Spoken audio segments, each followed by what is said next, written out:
We are Brightside Home Theater.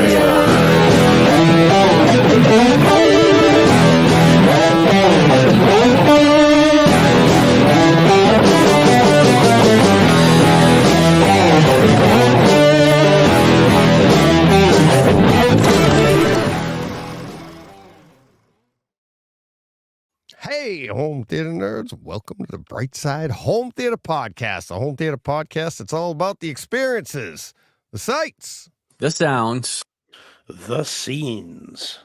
All right. Do you want to keep saying it? Because I could just the scenes do it for you now. It's like, well, I figure I'm here, and if you were going to just do it all without me, I'd just sit here, twiddling my thumbs. People don't know we AI'd the crap out of this show 6 months ago. All of us are in the Bahamas. Yeah, sitting on a beach earning 20%. 20% of nothing is nothing. Yeah, well, that's it. Yeah, that's it. So we're the ones serving the drinks, not giving, not receiving them. Exactly. Oh man! All right, let's get to some pleasantries. How are you doing this week, Steve? Good. Yeah, I'm okay. Yeah, a bit more awake this week than I was last week. That's good. I spent all of last week assessing barristers, trainee lawyers, with advocacy, so examining in chief and cross-examining, and the witnesses were played by actors. And normally the actors that they get to do it are kind of jobbing actors that, they're kind of day traders. But this time they actually got some people that have been in some stuff. So I had a very cool week in between assessments, chatting away to these actors. And one of them is an armorer. So he produces guns and weapons for film productions as well as acting in them. But get this, Deej, cooler than that. His brother is a member of the Droid Fabrication Guild, and his brother builds droids for Star Wars and other stuff. And I have been given a top secret address to go and visit, where I can sit, where he's got full-fledged R2-D2s and weapons and helmets and everything else. So that's my little trip at the next few days. Oh, wow. Are you going to be allowed to take pictures? Oh, yeah. Well, what this actor says that his brother is very proud. With the yeah, that's it. Yeah. That's the thing. But he's apparently very proud of his stuff. And if you just turn up and say, "Can I see?" He's like, yeah, go for it. So, but get this, Steve. How cool does this sound? He built a double size R2-D2, so twice the size of the normal one, that you could get inside, that has a screen and control, so you can control it. And he takes it to conventions and lets kids go in it and kind of control it and all that stuff. How cool does that sound? I actually did that. My son, my son Joe, we actually just got rid of it. I want to say within 2 years. It's been making its way around the house. I probably did this. It was before I went on my own in 2004. So it had to be like 2003 for Halloween. And I built him an R2 costume, and I got like a big exercise ball, and I paper machéed the top of it to get the dome. Yeah. Okay. But I made the entire thing out of cardboard. And if John listens, he'll know, like, our senior year in high school, in our art 3D class, we had to build stuff out of cardboard, and it had to have integrity. It had to have so you're building I-beams to go through the middle. We had to do all of that stuff. And then you had to mix two different things. And I mixed a mouse with a Lamborghini. And the thing was, it was massive. It was like the size of a table, right?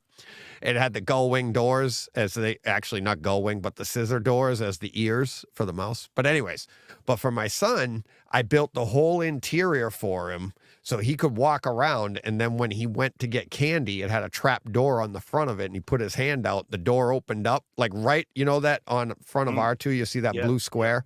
That would open up, and it had a little bungee cord on it. So when he pulled his hand back, it would close automatically. It was a little bigger than a regular R2. I got to find some pictures of it, but it was we actually have a really funny picture of my daughter, and that year she wanted to go like as a princess or something, right? And there's a picture of the two of them in front of the fireplace, and this huge extravagant R2 costume, and my daughter in like a pink dress. And she's like, we know who the favorite is. I was like, we dressed you how you wanted. It was so funny. So I got to find that picture, but it was a little bit more than oversized. It was a little oversized R2, but watching him walk through the neighborhood and people were like, what the hell? Because he had a waddle and all that stuck out underneath were his feet. And it was custom made to him. Oh, and then right here, I put in a black screen and I like airbrushed it a little bit. So, but you couldn't see his eyes, and he just like walked down the street and he's going. But he never he was so attached. Even like 20 years old, he's like, we can't get rid of that. He that loved sounds it. cool. It was. Oh man, that does sound cool. Well, I'm going to go along to see this guy, and I'll get loads of photographs. Yeah, because I'm told this actor, this armorer that I was talking to, is like, I think you might like Star Wars. I'm like, whatever gave you that idea? And then that's when he told me. So yeah, I'm really curious. But he has made some droids for Star Wars productions. He's had them in there. So yeah, I'm looking forward to seeing what else he's got. It's kind of cool. That's awesome. Yeah. When you first said it, my first thought was you were like, he makes droids for Star Wars and other things. Like, what are the other things? I don't know until I go and see. Yeah, what else is there? You know, it's like Yeah, to me, it's like that's droids. Well, I mean, there've been lots of sci-fi stuff over here. I mean, even you go back to your favorite film, Judge Dredd. There were little droids in the background of that and stuff like that. So, who knows? I don't know till I see film. it. Awful. Yeah, it's your Fifth Element. Yeah. So I want to go see, but apparently, yeah. So I know where to go, and I know kind of the special code word to use, as it were, and then go and have a look. But it was a fun week, and these actors were really cool, and they've been in some movies and some Apple TV stuff coming out, and some Disney Plus stuff that's coming out. So yeah, it was an okay week compared to how these things normally go. Yeah, that's awesome. But your week's been cooler, I know. Has it? Tell me why. You've just been showing me the photos of why your week's been cooler. Yeah, we don't have to go through all the photos every week, but we'll get to that in a minute, because I actually have one that I should have shown last week, but I don't know, my mind's everywhere, and it's like, actually, before we get to this photo, no, let's do this first because it is more important. Yeah, so I'm highlighting the wrong thing. So there we go. Yeah. That's my son Joe. They're at Park City, Utah, and his new fiance, Kayla. So they're planning a wedding. Can't wait. They're doing a well, I don't know if I should say it on the air. I know where it's going to be, and it's a destination wedding, and it's really, really cool. So I'm not sure if they're telling everybody, so I'll keep it private right now. Is it Bristol in the UK, Deej? Because if it is, you need to tell me, because I'm going to have to get some, Z beds or something, some camp beds ready. Yeah. Nope. Unfortunately, we're staying in the country. We're not heading over to. Apparently, they didn't book the George residence. Well, not that they've told me. No, not that they've told you, but yeah. So this was a long time coming. We've been. A lot of people have been laughing, not laughing, but in our family have been like, when is he doing it? Is he going to do it? When's he going to do it? When's he going to do it? And it's like, we've all been waiting. She's awesome. They actually were, I wish I had the pictures and thought of it, but they were teammates. So playing hockey. And there's a really cool picture I have of their last hockey game senior year. And they were the last, she was a defenseman and he was the goalie. So it was those two. And I think the other defenseman was Drew. And that's when they got engaged. I sent them the picture and I said, hey, you want to get married someday? But yeah, that's awesome. Yeah, well, congrats to really Joe. Cool. Pass on my congratulations if you would. Fair play to him. Will do. But he will now not be able to leave his bike parts all over the house. If Kayla's going to be there, she's not going to be having that, I'm sure. So yeah. Oh no, it's this house, so they will be everywhere, and that's who he is. And what's funny is Van Gool in the chat saying, I saw that Youth Man was in Utah, and I was like, I actually reached out to him the other day, Youth Man, and I said, hey buddy, I'm like, I just been out of my mind. and just told him what was going on. And he's like, "Oh, I'm actually on a flight out to go snowboarding with my family." And I sent him this picture. I go, "Oh, my son just got engaged at Park City." He goes, "That's where we're headed." I was like, "Hey, that's pretty funny." But I guess that's a pretty popular place up there, Park City. I've never been there. I've been to Utah. I've been out. I haven't been out there skiing or snowboarding. I've been out there mountain biking. So, but yeah, so really excited for that. Excited for them. So it'll be fun. But yeah, the wedding is in fall of 25. So a little year and a half away. So we're Plenty of time for me to get the camp beds. Situation. What's that? Plenty of time for me to get the camp beds ready. Is that what we're saying? There you go. There you go. You had your warning, Steve. Right, fine. Gotcha. So, Deej, tell me this. My guru of all things, United States. How much in Celsius is 50 degrees Fahrenheit? Oh, that's 50 degrees Fahrenheit. I don't know. How hot? That warms here. I mean, so just to let you know, that's 20 degrees above freezing. So okay. Yeah, it's not really a heat wave. He's being facetious. Oh, is he? Okay. Oh, see. Yeah, that's like fall weather. That's early, like the early fall weather or early spring. That's 50 degrees. I have 50s today. It's beautiful. It's funny because you get 50 degrees. Yeah. You get 50 degrees this time of year and you're in short sleeves. You're like, oh my God, it's hot. You're working, you're doing your thing. You get 50 degrees in like October. You're like, I need a sweatshirt. I'm freezing my ass off out here. And it's like, I go through it every year. You have to acclimate. I know this stuff, but it's just funny. Listen, I'm like, wait till March. You'll be like, 50 degrees. Let's get the motorcycle out and go for a drive. Now we turned into a maths problem. Here we go. You're right, Steve. Well done. And then Jan's right as well. Yep, 10 degrees Celsius. So yes, chilly. It's kind of what it is here. Actually, it's about that here. Yeah. See, Mikey saying 50 degrees is a hoodie. I wear hoodies at 30 because I'm out in it all day. But I layer up. You got to layer up.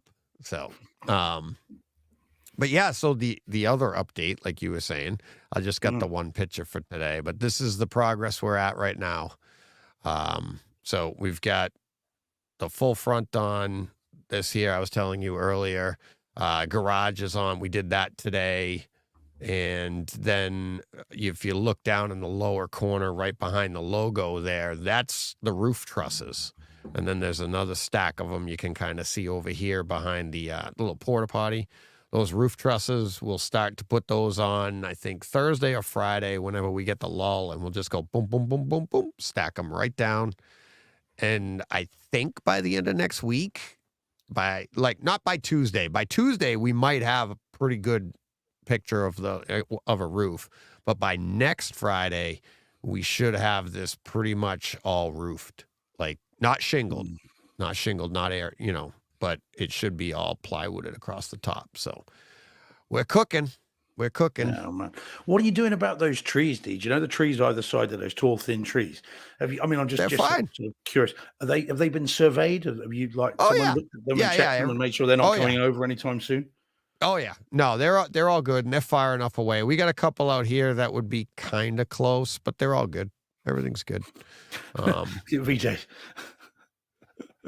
Yeah, exactly. Would you like a house with that theater? Well, that's don't tempt him, VJ. Don't tempt him. That's if you heard today's show. That's the thing. House has to come first because I got too many people depending on it. Obviously, my parents. This side is my parents' side.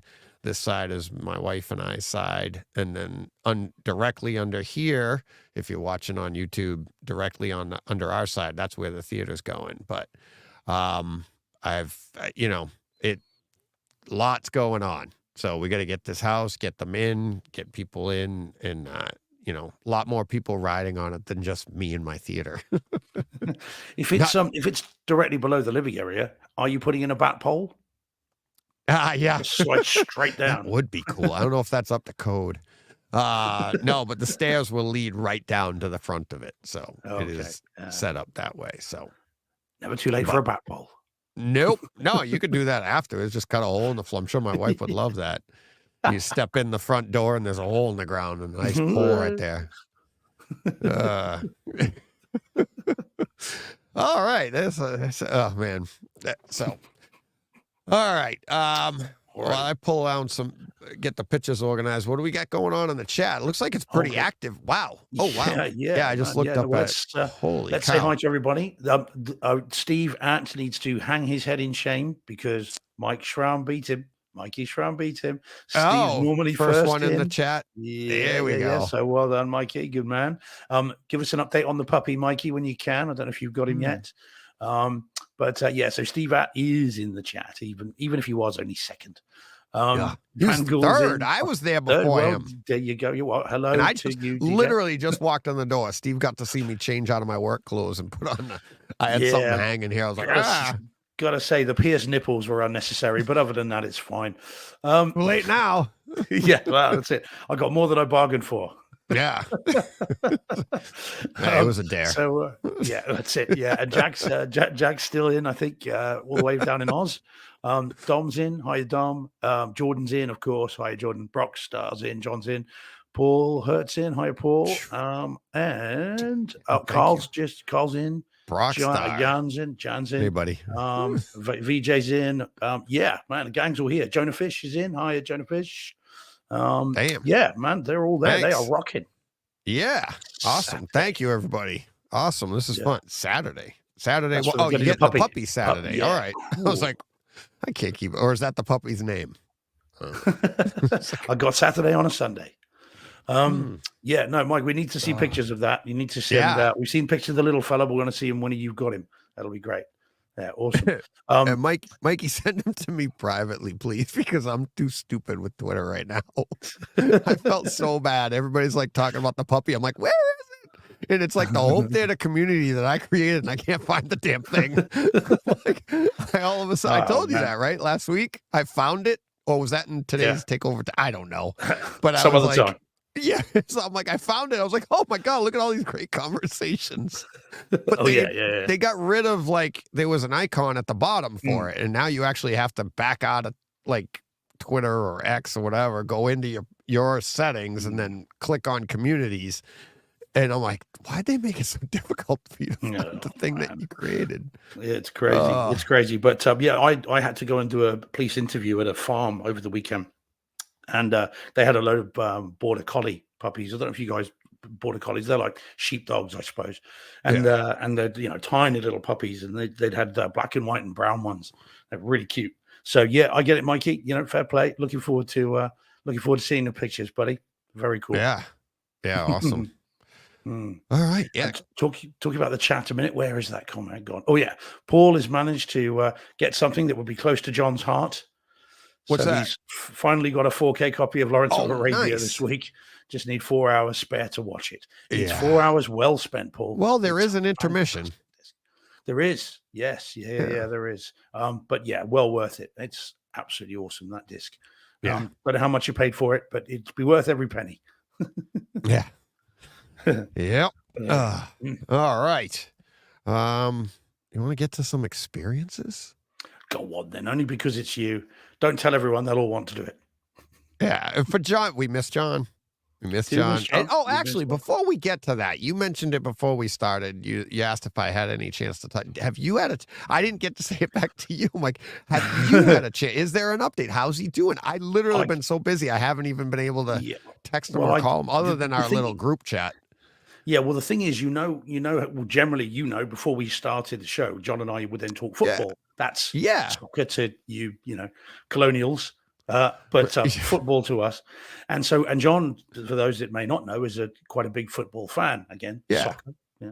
And he follows Liverpool over here. And they played in a cup final at the weekend. So I texted him to say, did you know the result?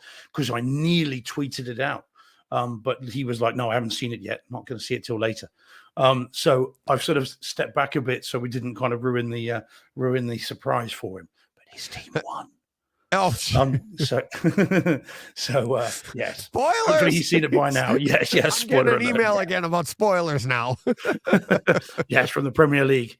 It's but yeah, so he was other than that, just a quick little chat. That was about it. Because again, we know he's at work. He's doing his thing. I know. He's racking up the pity sales, as he calls them. Yeah. And so we don't want to interrupt with that, you know. Yeah, exactly. Exactly. Oh So, man. but yeah. And Carl in the chat, hearts for John. Yep. Mm. Yep. So Yeah, we'll yeah. probably have a John update every week until it gets back here. Well, we're bound to for next week, Deej, because what's coming out on Friday? I know. And I'm hoping I can see it. I'm trying to schedule it. I'm looking at the weather, but the problem is the weather's going to be bad, but everything's sold. So it's like, all right. Because my wife even said, she's like, oh, maybe now you can go out and see the movie. I'm like, no, it's already sold out. So, Well, now tell me this, and I'll be guided by you, Deej, and everybody in the chat. So I'm going to rewatch Dune Thursday afternoon. I've got 2 half days, so I've got Yep. 2 mornings that I'm assessing. So I'm going to watch Dune in the afternoon on Thursday, which will only be my second viewing, and then I'm going to go and see Dune 2, not Dune, Dune 2 on Dune 2. Friday. Now, Dune 2. Now, tell me this: I've got the choice of. People are going to think we've rehearsed this, Deej, right? I've got the choice. Tell me what I should see, peeps. Should I see the IMAX version, the super screen version? That's just what it says, okay? The 4DX version, or just the regular old see it in a normal theater version? What should I see? I cannot quite decide. And I can see it in any one of them. There are tickets for all of them. Yeah, I if it just was can't my work it out. decision, I would say if you had your choice and could only pick one, I would see the IMAX because Yeah, but that's the one that would be most likely how the director like shot it. All the other stuff is all like 4D, whatever, all that. That's all marketing, right? But IMAX, I get IMAX's marketing as well, but at least the director had an intent there, right? So like if it does expand or it doesn't expand, whatever it is, there's something there. I'm just trying to see it. Yeah, well, Brock has hit the nail on the head with my concerns. So because the screen, the IMAX cinema, it's the only one anywhere near me that is showing it. And I say near me, it's like 45 minutes away, but it's the only one near me showing it, and it's the same one that I saw. What's it called? Dunkirk in. And had a horrendously bad experience to the point where I swore I haven't seen an IMAX film since. So that's what's really kind of worrying me. That was a while ago. It was. I feel the same way about IMAX, but the IMAX when I saw Oppenheimer, they had upgraded everything. Their sound was really good. And I had experienced the same thing in the past. I don't know if it was with Dunkirk down there, but it wasn't like IMAX wasn't really good with sound, but a lot of them, from what I've understood, hearing people talk about it, they're getting better or toning it down a little and not just blowing you out the back of the room. But I know my experience here is like that, and that's why I went like, okay, if you have to pick one, I'd go to IMAX, but that's just a harder scheduling thing for me. It's if I can get to the one I have here, which is they have Atmos, it's the X Plus Cinema. Showcase, and they did just in the last year or so, they upgraded their sound and went to a laser projector. It's huge. It's great experience, but it's not IMAX. So I'll try to get to see it in IMAX, but I'm just trying to get to see it at this point. Well, that might be what I end up doing if I do it. So Paul says, obviously Dolby Cinema, and Mikey talked about Dolby Cinema, so did Rockstar and stuff, but there are none. The nearest one to me is London, and or I think there's one up in Birmingham. I think John Thompson's in the chat; he'll tell me. But I can't do it, and I haven't got time to come to London, John. I would love to, but I've only got the afternoon, and I'm on call from 5 o'clock that evening, so I've literally got to finish my assessing and go straight to the cinema. So. Yeah, I don't know. I'm not sure. It might be that if I'm feeling lazy, I'll just go to the nearest cinema and just see it, just to have seen it. But I am. So John's saying it was shot in 1:43. Was that like 100% 1:43, or does it have variable? Yeah, I don't. That's I don't know if you can help, John. I like that. I like that. I'll do that. So so we'll see. I mean, I'm not a super fan, so I'm not kind of.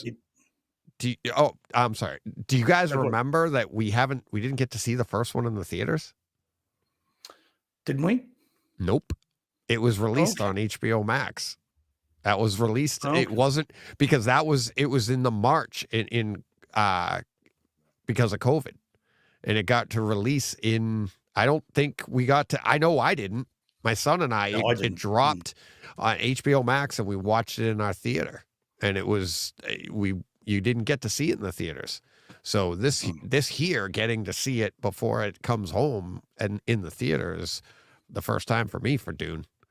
So Okay. yeah, Well, so John says in the chat that it's variable aspect. Now, John has seen it.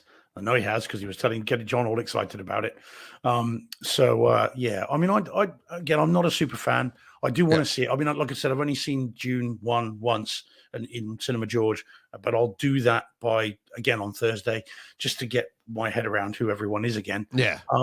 But yeah, I'm definitely going to see it Friday afternoon. The only issue is where, but that will almost certainly require John. So John may well want to put his tuppence in next week to tell us what he thought of it, because he is a super fan, isn't he? So he loves June.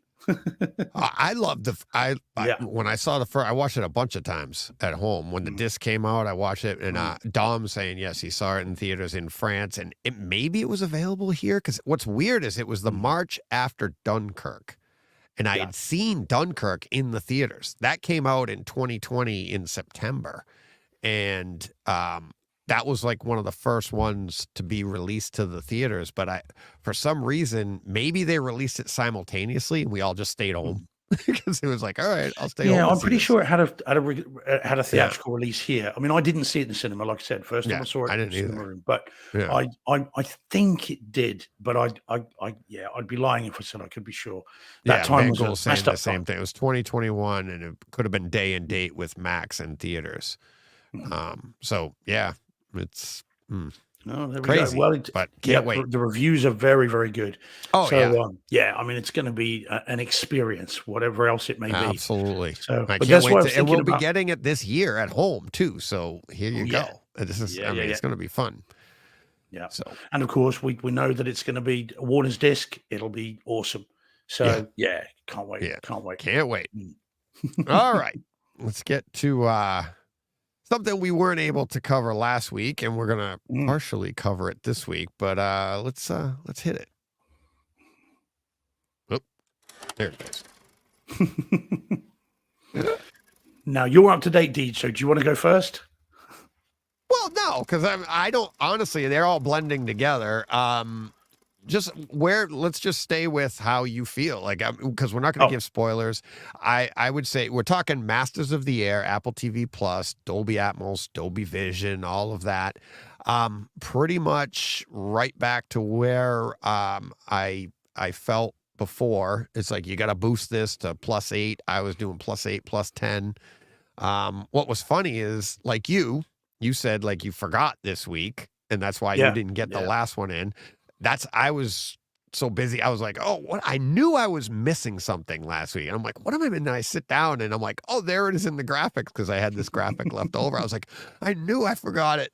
So, but I did sit down on Friday. I had some time and I caught up. I watched the 3 episodes I was behind and caught up, and it was good. I'm really enjoying it. It was good enough that when it ended, I couldn't wait to get to the next one. And then when I got to, what are we up to? 6 now, right? 6. That's the one you haven't seen. When 6 ended, I was mad because I was like, this is fun. I'm like binge, because I'd been doing Yellowstone for so long, and I'm like, I'm spoiled, right? You're doing Yellowstone. It's 4.5 seasons. And when you just keep on going, right? Well, I took a break from Yellowstone. I'm into season 5, and I'm trying to do it sporadically now because I want to make it last a little bit. So I'm like, all right, let me hit Masters of the Air, and I'm enjoying the story. But yes, the home theater experience, it still needs to be boosted.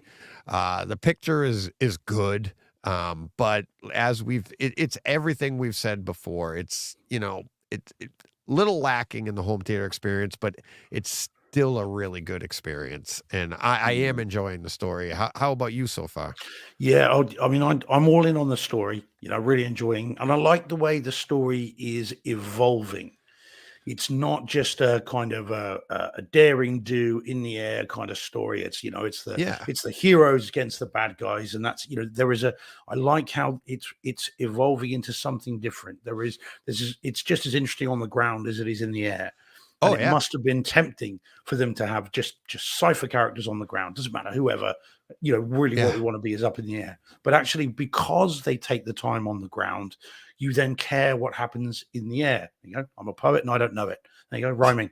All right. But you care then more about the people. And also what this series, where the Pacific and Band of Brothers had trouble at times, was telling everybody apart. Yeah. Everybody kind of blended into one, and other Right. than the famous It was people. too big of a scope. Yes. Whereas this one, they've taken some time to get to know the characters, so you do care when something happens to them, or Yeah. and you do worry about what's gonna occur. So yeah, no, it's a great story, but I completely agree. And again, the person that I saw it with, he says the same thing about the HT side of it, and they're not bothered about this stuff normally. Quite happy to see it in the cinema, a big screen, Right. but audio, video, they couldn't care less. But in this one, they've said, well, it didn't really sound that great, did it? Yeah, no, you were telling me. Yeah. Well, it So doesn't it's take just, long for you to get used to good, right? yeah, Like good yeah, audio. And then all of a sudden you put on something else and you go, huh, yeah, yeah. huh. Well, we're going to have some very good experiences to talk about this week. Oh, yeah. So and very good. So Yeah. so this is just as I said, I wanted more. I mean, I don't. I hope we get a physical release, but I doubt it. And to answer your Takeover Tuesday thing from earlier today, Deej, I don't think there's another series in this. This No. is not an ongoing thing. This is a one Okay. and done, like Band of Brothers in the Pacific. Yeah. It'll be this. There's not been any mention of this being a Doesn't this continuing feel series. short though compared to Yeah, it the does. others? What it is, is it only like 9 instead of 10? The others are 10, It's- or just 8 oh, maybe? The others 10. I thought they were longer. I thought I remembered them being maybe because the scope was so big. It's like I Yeah, thought they were of course. longer. Yeah, no, But there were 10 episodes, 10-hour-long episodes, because they okay. were HBO, weren't they? So they were an hour long each, the Band of Brothers in the Pacific. Whereas this one, yeah, I mean, it does feel short, but then that's a sign of a good story, isn't it? If you Yeah. want more, Oh, it's yeah. doing its job. Oh, But yeah, it's just a shame interesting. because there is some scope and some sweep in the battles on this, particularly episode 5, where there are some battles in that Oh, are jaw-droppingly good. And yet you just don't feel the video and the audio doesn't ah. match the scope of what you're seeing on screen, which I don't know, it's just Well, frustrating. if there's no season 2, maybe that would be season 2. They actually give us a physical release and we get to watch it properly. Works for me. I mean, I'd pick it up Exactly. day one. Day Oh, one. yeah. Yeah, no Yeah, question. absolutely. Hmm. Yeah, that would be great. So, yeah. All right. Yeah. And we'll have an update next week when you're caught up and Yeah. we've Yeah, see yeah. where we are. That would be 7. So we 7. only have Yeah, we'll 3 be up to left. 7. Yeah, 3 left. Yeah, man. Oh, So, all right. Oh, how did this one not get? Hang on a second. Allow me to. yeah, we skipped this last week. Yeah, we did, but for some That's okay. I can do reason, it quickly. yeah, all I right. know. I'm just trying to. I'm trying to do a little quick on the fly. There we go. 69 this See how I thing. did Yeah. that? Mm. All right, you ready? Yeah. Here we go.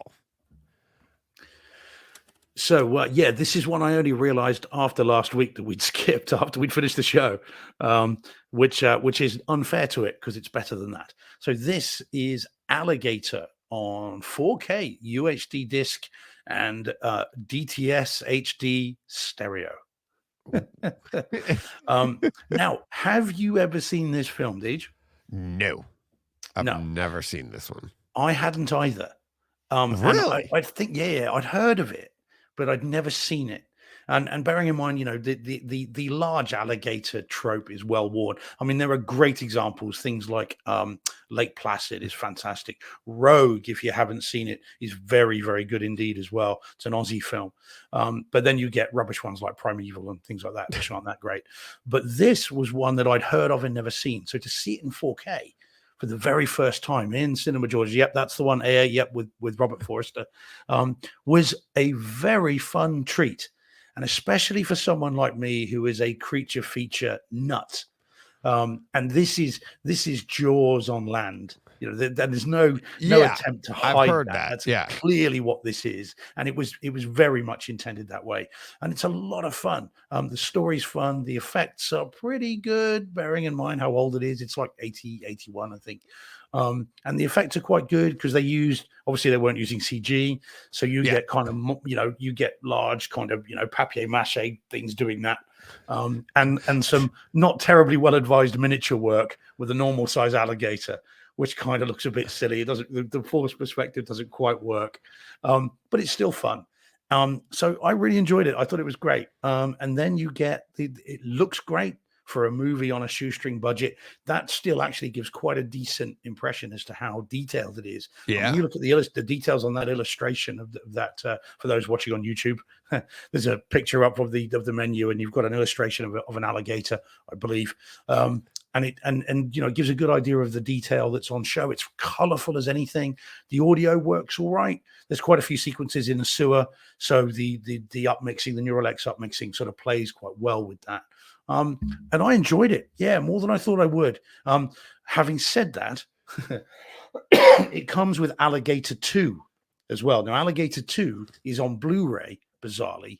So you get Alligator 1 4K, but Alligator 2 is only on Blu-ray 1080p. So I haven't gone back to that yet. I haven't watched that because that feels like a bit of a step down from when you've just seen something in 4K. But I will do eventually. And I thought it was decent. It's good fun. And so if you've seen this film before, and I know lots of people have, then it's well worth picking it up to see it again. And if you haven't seen it and you like your creature features, then I recommend this for what it is. It's a lot of fun. I'm just seeing who's in the chat because I'm chatting away and not looking at the chat. But Dom really enjoyed it, so that was good. Fair play. Yes. So AA says Tarantino loves Alligator. Use the same actor in Jackie Brown. So that's Robert Forster, who is good in this and makes a lot of jokes about his receding hairline, which I think is quite fun. And then Jordan says the 4K transfer in the UK is the same as one of the US. Yeah. And there we go. And then John says Alligator is very loosely based on a true story. Yeah, very loosely, John, I think. Yeah, alligators exist. Yes, exactly that. Yeah, I think that's kind of it. I think this kind of takes the trope of alligators in the sewers in New York and then just kind of pushes it to the nth degree. Yeah. But yeah, man, it's good. It's not bad at all. Nice. All right. I recommend it. I'll give it a try. But I did hear it's like Jaws on land or whatever it is. And it's not, I mean, it's even down to, 3 men and, trying to, or actually, no, 2 men and a woman who are blatantly, Quint, Brody, and, and Hooper. They're blatantly it. They're not even trying to hide it. That's funny. Yeah. Oh, all right. This next one, I believe I've never done it on this show, but this is let's pull it up and then I can tell you all about it. It's history with us and everything like that. So here we go. Yeah. So we're talking Daredevil director's cut. This is from 2003, if I remember correctly. We'll check. I think so. Yep. This is the director's cut. Ben Affleck and Jon Favreau, right? Yeah. Jon Favreau as Foggy, which is awesome. And Jennifer Garner as Elektra. Elektra. We have is it David Keith? Not Keith David. There's 2 actors. There's one's David Keith, and then there's Keith David. I think they were actually in a movie together. I forget which one it was, but David Keith is the father in this one, and they actually gave him the cauliflower ears, which is really cool. I noticed that on this viewing. But yeah, so this is one of those shows that John and I talked about when we were first thinking about doing Brightside Chat. And it was like, we really like it. And especially for the home theater experience, we're like, but some people tended to dislike this movie, but you have to remember, this was 2003. And I think if this had come out in 2001, it might have been received better. But what had just come out the year before? Spider-Man in 2002.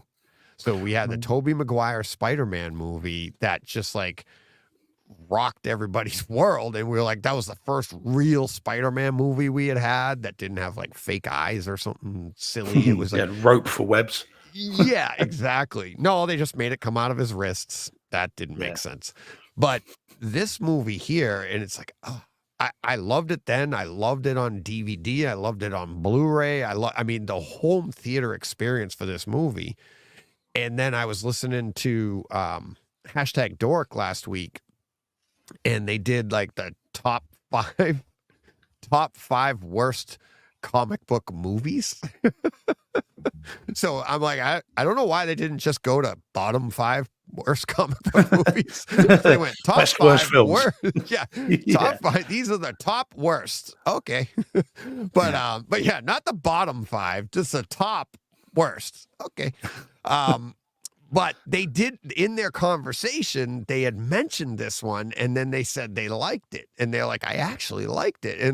And here's the thing. This is one of the things Jordan's saying in the chat. He's like, Daredevil is a guilty pleasure for me. I think the late Michael Clark Duncan was great as Kingpin. Absolutely. He was. He was awesome. And one of the things, like what Jordan's saying, is like guilty pleasure. This is one of those movies that we shouldn't say we feel guilty, because we know why we like it. Right?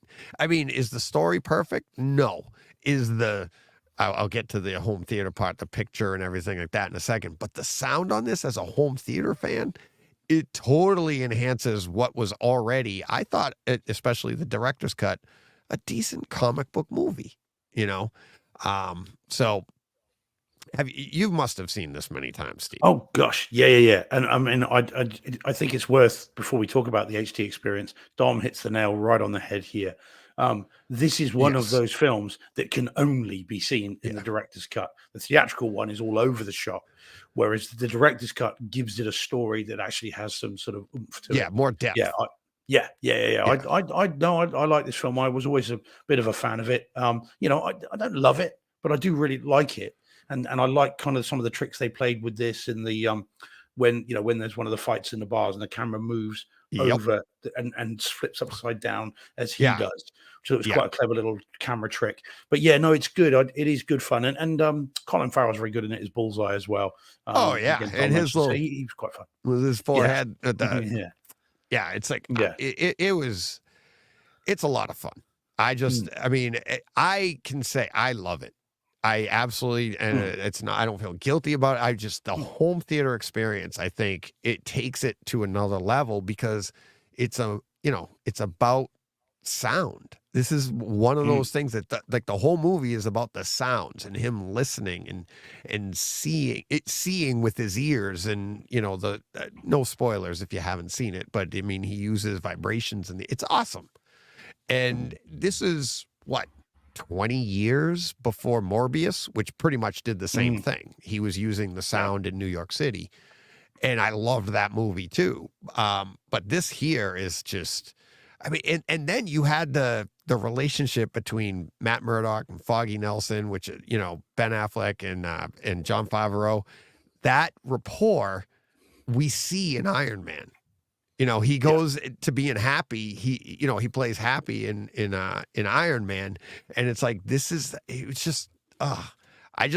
I think because the MCU has the multiverse now, we've got to get like Charlie Cox and get Ben Affleck on screen together. I think that would be hysterical, and then be like, and throw in like a Batman joke. It's like, everybody's called Martha. Yeah, exactly. So, although in fairness, he's done that. He did that in Jay and Silent Bob reboot, didn't he? But talking of that, of course, Kevin Smith has a cameo in this as well, doesn't he? He's in this as a I had that. He's the forensics doctor. Yeah, forensics. Or the coroner, or the coroner. The coroner. But he's in. He's going through all the. He's the one that finds the weapon. He's like, pretty neat, huh? So I don't want to give it away. But Van Gool, let's get into the home theater experience here. And Van Gool has a great question. And I had kind of answered this when I first pushed play on this. Van Gool says, will we ever get a Daredevil 4K? And at the beginning of this movie, it's very, very grainy. All right. I watched it on Kaleidoscape. I didn't compare it to my Blu-ray, but I got to imagine it's much the same. So, but it's very grainy. And I even made mention of like David Keith's face. They have a couple of close-ups on him, especially when Matt's working on him and stuff and looking at him. But the grain on his face makes him look tougher, more like a boxer. And it's like, and the other part was early on in the movie, I'm thinking, we don't need a director's cut of this. And I put it in my notes. I'm like, picture is grainy and stylized. I don't ever want a 4K restoration because now I'm prefacing this. Let me say it again. This was early on in the movie. I didn't want a 4K restoration because the movie's not about the picture. It's a blind guy. It's about a blind superhero, right? So why do we care about the picture? Because this movie really is all about the audio. But then as it was going on and we get into some other scenes and you get into some there, it would be so nice to get a 4K. And I'm going to have to revisit that thought because there's a lot of there's a church scene, there's other scenes where the HDR could really bring out some depth. That's John and I did that on chat. Depth. But there's so much high contrast in this that I think that we could pull out maybe hopefully a little more detail if they have the negatives, if they can do it. I don't know. But to me, if you don't own this and you haven't seen it and you're a huge home theater fan, just find the director's cut. It's pretty cheap. Just get it, own it, and love the sound. And then you'll just be like, oh, the picture could be better. And it could. But it's about a blind guy. So watch it with your eyes closed. Pretend you're Matt Murdock. Yeah. So Paul Hurt says, could always watch it with your eyes shut for the full effect. That's what I just said. Exactly. Yeah. But yeah, there's the opening 2 minutes and 40 seconds, demo worthy. And lo and behold, I've got some more. So there's we'll get into the audio here. Let me go through these timestamps. At 49 minutes and say 30 seconds, it's when you first get to meet Bullseye and he throws a dart. But listen to when he throws the dart and then when the dart lands, it's like there's a noise when he releases it, and that noise, he's off camera, it comes from the back of the room.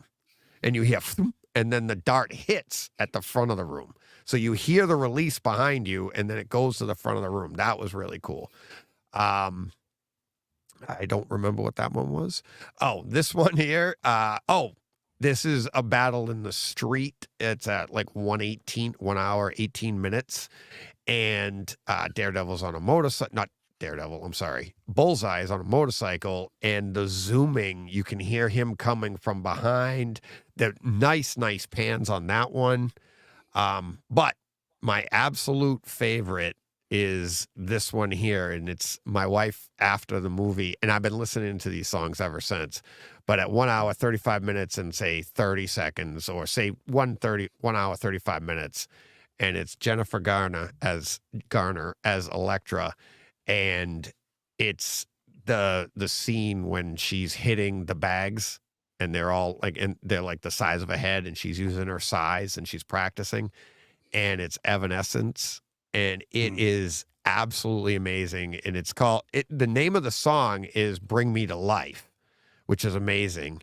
And it's like, Wake Me Up is like, wake me up inside, in that song.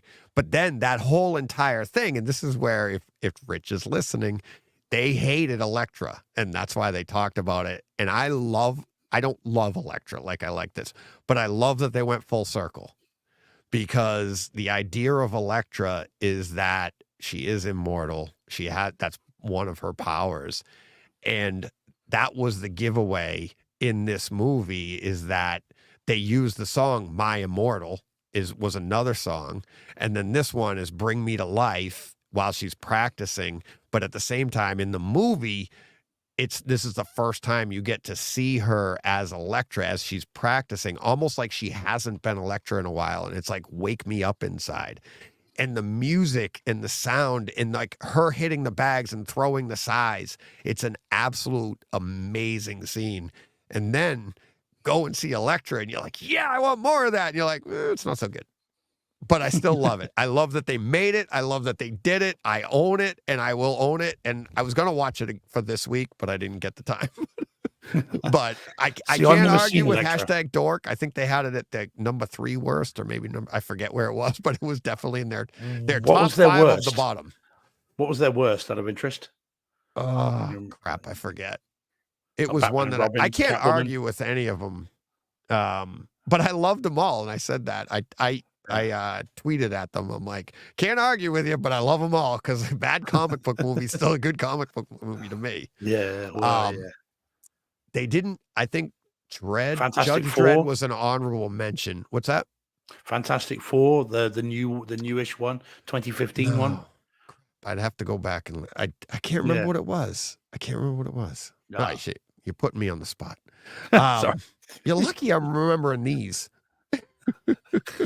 Oh, I'm just going through these scenes. Let me pull this down. I'll show you the scenes that I grabbed. Let me pull that down and see if I can find it on here. These are the Elektra scenes, and they're just so good. There it is. There's the first one. There it is. So see how she's, and then isn't she blindfolded when she's doing that? I don't think she. Whoops. Poop. There we go. Yeah. Oh no, okay, Nope. no, she's not. But right here, she like does a flip. A lot of wire work in this. Yeah. Yeah. A lot of wire work in this. Right there. Oh, that's another timestamp. So yeah, really, really. It was. I have so much fun with this movie, and it's been a while since I've seen it, and that's the other thing. With the new systems, like the new upmixing that we have now, it felt like it had Atmos. That scene you were talking about in the bar where it's like, and they use the camera work and like, whoosh, and the fans are spinning and everything's, and it didn't have the low end bass that I wanted, but it has so much other stuff going on around the room that, an upgrade, maybe a remaster of audio and the video, it would be a lot of fun, but I don't really think, it would be nice, but this is a really nice audio experience. So, all right. Let's see. Now I got to get back to our other pictures. Come on. Yeah, I've never seen Elektra. I've seen Daredevil, that version, and the theatrical one, but Elektra's reviews were so bad, I thought I don't need to see that. There was consensus. Yeah, something tells me you would agree with #dork guys. It's not great. It does feel like they kind of, I don't want to say rushed it or something, but it was like, I don't know, was it a contract thing or was it like, I don't know, but it was a comic book movie. So yeah. All right. This next one, I'll bring up the picture. You announce what it is, and we'll take it from there. I'm gonna have to. I know. I have my picture, but this one we both watched. So here you go. Yeah. Okay. So this is, if you squint very closely at your screen, if you're watching on YouTube, you can just about see it says the making of The Island. So it's a really rubbish picture, and for that I can only apologize. The reason it's rubbish is because this is Michael Bay's The Island. This is from the 1080p Blu-ray, and for some reason, when Warner's released this, there does not appear to be a menu screen, other than when you hit the top menu button, you get the special feature. And I say that singular. And this was as close as I could come to it, because you don't get much of a title card either. So literally, this is all I could get. And that picture makes it look horrible. It's not a good photo. So why this film and why now? As I say, I watched it on Kaleidoscape, just to let everybody know. Okay, this is my title page. Yeah, yours will be much cooler. See, so that's much better. And actually, coincidentally, that's the poster I put up on Twitter. Yeah. Well, there we go. Yeah. So there we go. So now I had seen this film many times, but have not seen it for a very long time. And it's interesting, Deej, that you talk about movies and our systems and how, you can bring more out of it, and talking about movies with Michael Clark Duncan in them. There's quite a nice synergy there, isn't it? Yes. It was. Yeah, very smooth. Funny how things happen like that. I thought the same thing watching this movie. I was like, there's Michael Clark Duncan again. Yeah, I had And forgotten he was in it. Yeah. I'd forgotten I'd ever seen this before. Oh, I saw that you were watching it. Let me give you my preview. Yeah, So yeah. we got a new follower on Twitter last week. I forget who it was, but it was a new follower, and I just clicked on them to see who they were, right?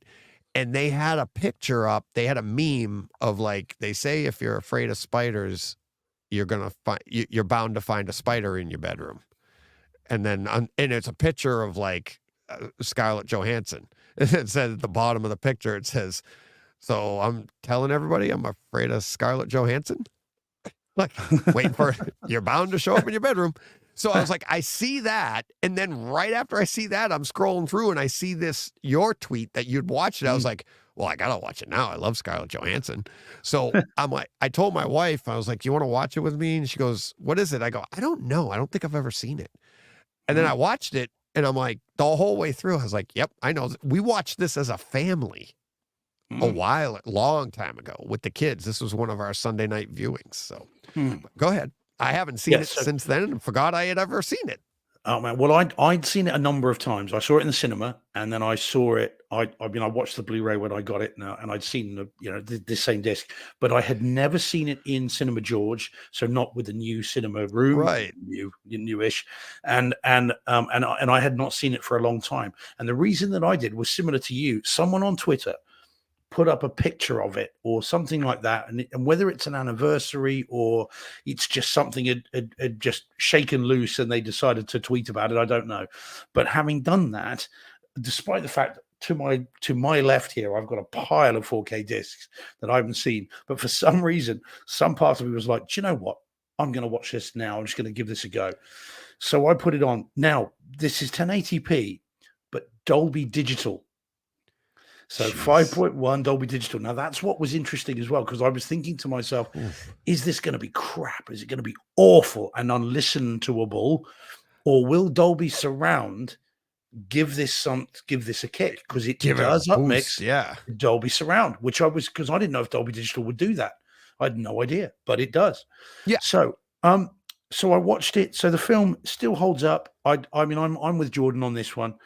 Jordan says in the chat, The Island is one of the more underrated Michael Bay films. Yeah. And I agree. I think it is underrated. I think it's forgotten about, as is evidenced by you and others. Yeah. And I think it has been largely forgotten, and not deservedly so, because it is an enjoyable movie, and you can see in this the seeds of the Transformers movies. I mean, that freeway chase. Oh God, yeah. I mean, and funny enough, I looked on IMDb afterwards, and they've apparently reused some shots from this in Transformers. Really? There are some ones that they've shot it for this and then repurposed it for Transformers. So if you look closely, apparently so. I didn't, but apparently it does. Some of the city scenes, like street level scenes, reminded me of Transformers. Obviously, all the shots. Like when I knew you had already seen it, and I was like, if I had the time, imagine I wanted to do like a fun open for us for this week's show, and like, Steve, do me a favor, just put your camera down on the floor and look around like this. Yeah. That's all it is. It's like, just put some like music behind it, and you're like, dun, dun, dun. You've got to wait to magic hour though, and do it kind of, Bad Boys. I'm in a Michael Bay movie. Trim your nose hairs. Looking right up your face. And it's not just that as well. You need to trim any hairs on your backside as well, because he does like those shots. He loves those shots. Rightly or wrongly, he does. So I did enjoy it. Again, I didn't find this a chore. It wasn't hard to watch. I've always rather liked this film. And I get that there are flaws. I get that it makes no sense whatsoever. But it's a fun action movie, and it's kind of back in the days where Michael Bay, I think, was just having fun.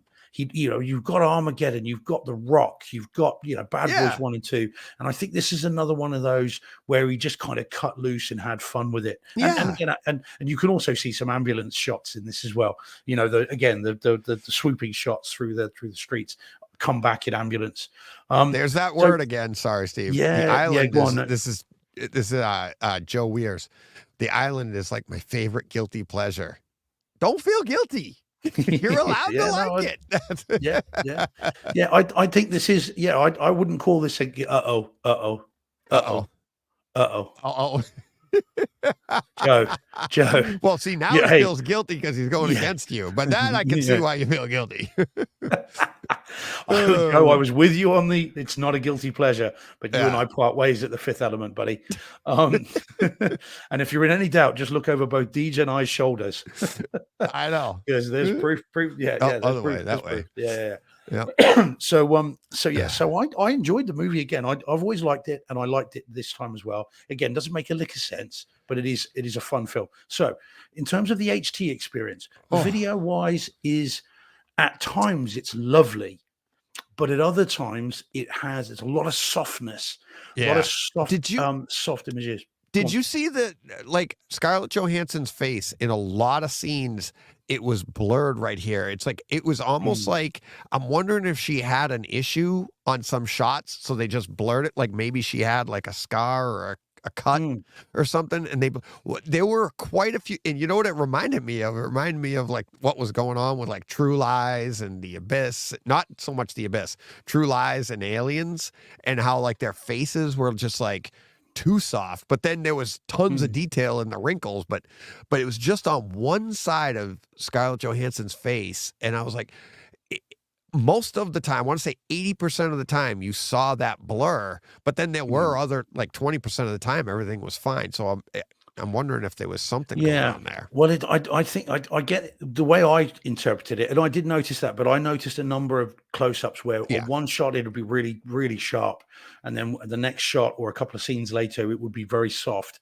And so I think it's probably depth of field, it's focus pull problems, or it's or the transfer, because it's showing its age, the transfer on this, there's no doubt about it, but it's still, some of it looks great. And of course some of this would have been shot digitally, some would have been shot on film, and I suspect there's some of that as well, because some of it really does look gorgeous when they step out. I mean, spoiler alert guys for a film from forever, but when they step out of the kind of the hole into the desert, all that desert footage looks fantastic. And exactly. The white against the yellow and the sand colors and the blue of the sky, it looks gorgeous, and it's really detailed as well. And when they come across the sort of that ruined kind of building, all the little pop marks and details on that are evident.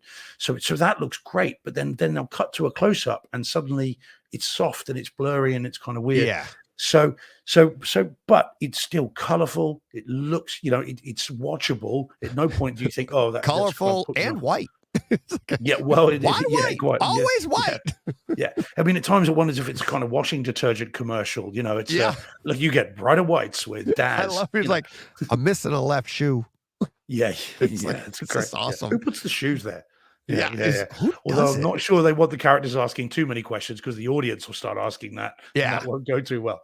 So it looks good. Now, what I am pleased to report, and was very pleasantly surprised, because I've never seen a Dolby Digital movie upmixed to Dolby Surround. I've inadvertently found a Dolby Digital mix on some old discs before going to Atmos or DTS HD, but I had no idea how it would upmix, and I'm pleased to report actually it was decent. It's not earth-shattering. It's not as good as Dolby True HD, clearly not as good as Atmos, but it's okay. And there were some, I mean, again, the freeway scenes where you've got those big railway kind of wheels coming over. If you need something to throw at a car behind you, you want to use a train wheel. Or a pair. Well, apparently Michael Bay had the idea for that when he was driving along a freeway behind a truck that had those wheels on. So he was inspired. That would be scary. Well, quite. But when you get the sign coming off the building, all that kind of shatters, and when everything's falling all around you, you feel that. And I did like the effect in actually where that picture that I did have, where it's the indoctrination chamber, I suppose. There is water coming down, and you can hear it inside walls, and you can kind of hear little echoes above you, which I thought was quite a nice little thing as well. So I had a really good time with it. It's a 2.25-hour film. I watched it quite late at night, and normally at that time of night, if something is a bit slow or it's not engaging you, you start to drift off a bit. But not once during this was I bored, and I had a really good time with it. And I do like this film, and I like this presentation. Would I like a 4K disc? Yes. Would I like a true HD mix? Yes, I would. I noticed John Thompson saying the US ones DTS HD 5.1. Was the Kaleidoscope in that? DTS HD 5.1. Oh, there we go. And that highway chase scene involving the train wheels and everything, that's at 1 hour 22 minutes. So I stamped that. I thought the audio on this, obviously upmixed to Neural X, it was awesome. It was a great experience, way better than I ever remember with my old system when I watched this, probably 10 plus years ago. But yeah, it's a fun, like you said, it's a fun movie. I think it actually is kind of thought provoking if you leave your brain at the door, but the concept of what's going on here is really, I liked it. Like, my son and I actually had a conversation very similar to the concept of this movie about 2 or 3 weeks ago at work. And it was, the morality of what's going on. It's like, what is what? And it's just, I thought it was a fun Transformers action type movie, but it's really got a real undertone. The morality undertone of this entire movie is, I thought, how do you take something that's like that serious, but then have this much fun with it? We got someone, Rick here. Rick, I'm new to the chat. Rick, hi, Rick, if you are. Yeah. Says I loaded trucks with the rail wheels, and I told the truck drivers to watch that movie. Yeah. Well, this is what can happen. Make sure there aren't 2 like 15-year-olds riding in the back. That's what supposedly their intelligence. Yeah. Hopefully, that's not what they say to NASA with any luck. Because with Armageddon, Rick's let's hope they don't do that. Yeah. Okay. Hey, Rick. Yeah, good to see you, buddy. Welcome thanks for dropping in, and jump right in. The water is warm, as we always say. And John's not here to warm it up for us. Well, oh, here we go. Jordan. Scarlett Johansson did hit her head at one point filming The Island, which is probably why the side of her face looks soft in some shots. That would do it. That would do it. Oh, speaking of Scarlett Johansson, there was another preview that I thought in this movie that I won't give away if you haven't seen it. But kind of, we call it the motorcycle chase in this movie, but it was a lot like what Scarlett Johansson did in Avengers as well. Yeah. Right? And I was like, I'm watching that scene. I go, don't we see that in 2012? It was pretty cool. I think though that I think is the bit where the technology kind of doesn't quite stack up to what they're trying to show, because that's never those bikes are never convincing. They're shot so close in. It's clearly on a gimbal, and I thought at that point it was in danger of jumping the shark a little bit. At that point, it's like, come on, guys, you either do this and do it properly, or just leave those out entirely, right? And there's no other technology in the movie really similar at the to time. That. No, it's like that's all they had. Yeah. Well, that's like I said in Daredevil with the wire work, because you'd have Ben Affleck or Jennifer Garner jumping from a rooftop, and it's like they jumped to their level, and then you could see it was like, whee! They just stayed in that same position and made it to the next rooftop. And you're like, you couldn't have put a natural arc in or something. It was like they get up to here, it's like, I'm gonna jump from here to here, and you're like, boo, ee, boo. It's like, no, neither of those characters can fly. So, but yeah, I liked it. Yeah, quite something else new. And Rachel, we got Rachel in as well, saying hi, guys. Nice. So, hey, Rachel. Okay, yeah, I do believe Rachel is a follower of mine on Twitter. So, what up for jumping in, Rach? Good to see you. There we go. Nice. All right. Glad that popped up. I'm glad I was inspired by you, Steve, and Scarlett Johansson. Well, I was inspired by Twitter. In fairness, X isn't all bad. Yeah, yeah. It's like I my screen time has gone down so far now. I'm barely, and I get on, I go boop boop boop, and that I just happened to see these 2 things, and I was like, all right, I'll watch it. I got a moment. I think it's like what, an hour? No, it's over 2 hours. Two isn't it? hour, 2.25 hours. Yeah, I watched This it is what I Sunday said. morning. Yeah, well, I watched it late at night, and yet I didn't at any point think, "Oh, I'll turn this off and come back tomorrow." I just blasted right through it, Yeah, and again had a great it was time. great. Yeah, Yeah, it's good. It's an alright film. This one. It's again, I think largely forgotten, and I think a yeah. little bit unfairly. And Ewan McGregor's in it is really good as well. We haven't really Oh, mentioned him. I I think he's can't great, and believe. of course, Yeah, playing himself and another character. I mean, he's clearly playing himself yeah. at a point in the movie. Well, Um, and that's what's so much fun.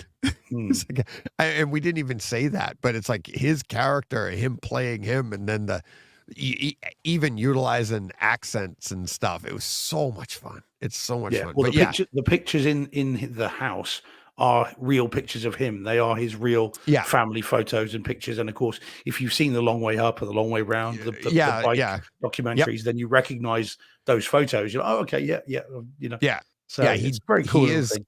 yeah, he does love that stuff too. He loves Mm. like that whole entire like kind of like an adrenaline junkie type thing. And he loves to do all that stuff. So that was like part of the movie and you could see like that in him. But Mm. yeah. All right. Are you ready for this next one?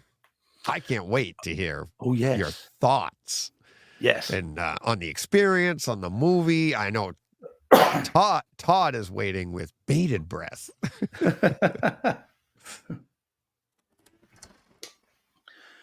Okay, so you can just about tell from that picture because this was as Yeah. close as I could get to a shot that actually has the title of the film. This is Sunshine, which you may recall, those who were here last week, that Deej mentioned it then. Yep. And on the show last week, I ordered it and it Yep. arrived the next day. There it is. So I was right. It was Solaris that I'd seen and didn't like. Oh, I okay. had never seen this, so Oh, I okay. had not seen it. So this was a first watch on Blu-ray, 1080p, DTS HD, 5.1 master audio. Again, upmixed to Duralex. So the film, this is a thinking man's Event Horizon, is what I Isn't think. it? Yeah. Yeah. I mean, and bear in mind, Event Horizon came first, so this did definitely owe a certain debt to that. And I love Event Horizon in a way that is most unnatural, as I have said on this podcast before when I reviewed the 4K disc. So I love that movie. And this is definitely has the same, the same basic premise, but in a much more, how would you say it? Perhaps more highfalutin, probably a much more kind of Yeah. thoughtful way. Yeah. Yeah, Yeah. because Event Horizon's all about gore, whereas this is genuinely a story about humanity and about morality and Human about nature. yeah, Yeah. exactly that, and how All of we that. do what we do. Yeah, and I was never less than riveted. I Yeah. really did enjoy it. I'm not sure how many times I'll see it because it's a bit of a downer. Yeah.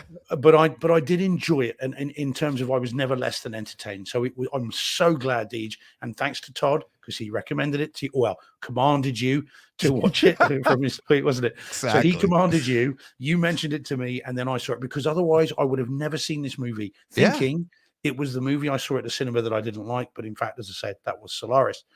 Yeah. So I'm so glad I've seen it, and it's in the collection, and in the collection it will stay, and I will revisit it. So I really enjoyed the film. Now, video wise, it's very, very nice indeed. Yes. Really nice. Now you mentioned Video? the Yeah. brights. Yeah, you mentioned Oh. the brights and the contrast and all that is absolutely right. But what struck me as in addition to that was the variation in the black levels. There's Yeah. a couple of really nice shots where you've got space in the background. And it's You've not got dish. it's not HDR. No, quite. Well, Yeah. indeed. So you've got space in the background, you've got dish in the midground, which is slightly lighter. And then you've got the foreground of the ship, which is slightly lighter again, but you've got shadow in all three. And the gradations of black levels look amazing. It looks three-dimensional. So I was really, really struck with that, as well as all the bright stuff. And again, the Mercury scene, and when they're flying around Mercury and the detail on the planet is fantastic. And this is, I think, for 1080p, a really challenging movie to to actually transfer and not have, mosquito noise and banding and all kinds of stuff, because you think of the light and the dark and the movement and the stuff that's going on in this film. I mean, it's not a chamber piece, is it, this film? I No. mean, there's so much stuff going on Oh, that you'd think this would be really tricky for 1080p to produce and not show its kind of flaws. So no, I thought it looked really good. And as I often say, Deej, as much as I liked how it looked, you use the word stunning. oh, You're absolutely right. 100%. Oh, it's yeah. yeah. It, Wow. and again, we say on the show all the time, we're amazed by stuff, we're this and that, how like stunning, this, whatever. Mm, But it's not just the sound. It's mm, what makes something like this so stunning is it's not like the big bombastic, like boom and the noises and stuff. It was when all of a sudden there's nothing yeah. and you've Mhm. got nothing. And then something happens or something quiet happens. It's like, and was I right though? It's the non-Atmos version of Gravity or whatever, because it Mm. really took that to another level. But there is soundtrack to it and stuff. I mean, it is just a really, really good home. I mean, is it reference? I mean, it's not 4K, but Yeah. how do you not have it? Yeah, Right? I mean, Isn't this something we yeah. all should have? And I didn't even know, if it wasn't for Todd, I wouldn't even know about it. Right? So it's Well, like, quite, yeah. I think for 1080p, for DTS HD, Blu-ray, it's pretty damn close to reference. I mean, it's a constantly developing mix. There is always something going on, and even in the absence of sound, you can still hear little cues, little subtle things Yep. moving. There are some pans in the rear of the room that almost had my sort of, give me whiplash. Took me Yeah. out, because where it's the whole thing is shifting. And I thought it was really, really good. And again, it helps to then be constantly entertaining. You're never bored because Right. the stuff going on in this.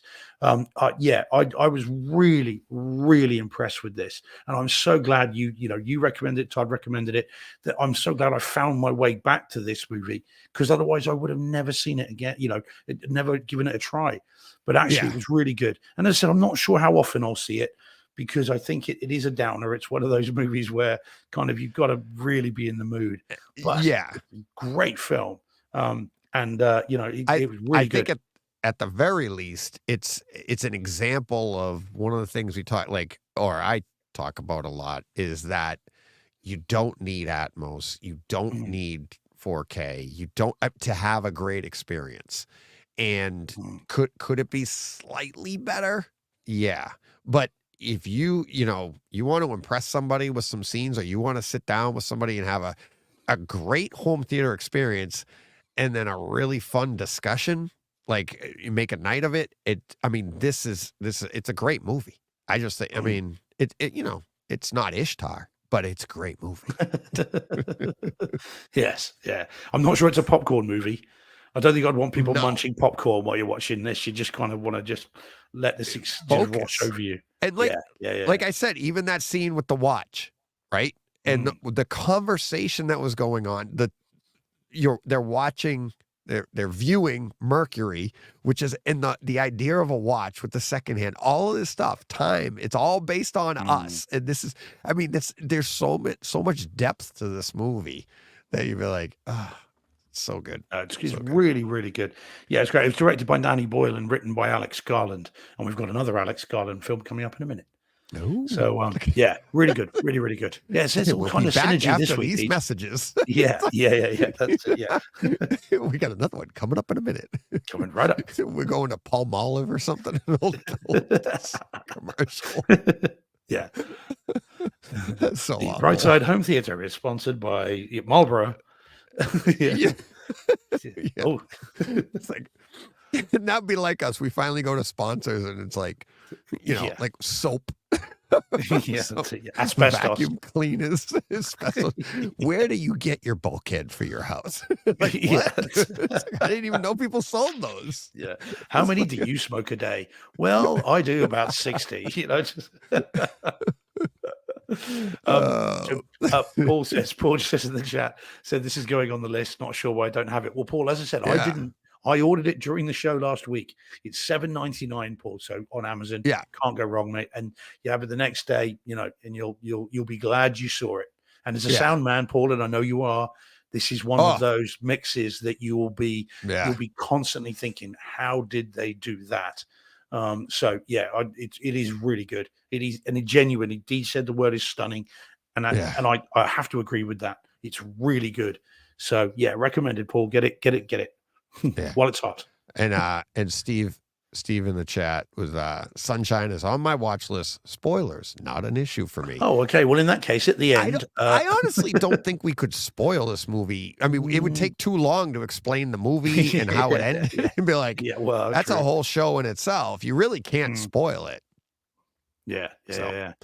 Okay. Oh, all right. You ready for this? This next few are you, I think, Steve, the way we're working it out through here. No so worries. Here we go. Okay, so this is the Alex Garland film that we were just mentioned a minute ago. This is Annihilation on 4K UHD disc and Dolby Atmos. Okay, have you seen this, Deej? I think you will have done, I imagine. I think I have. Yeah. Well, I think I have a while ago. Yeah.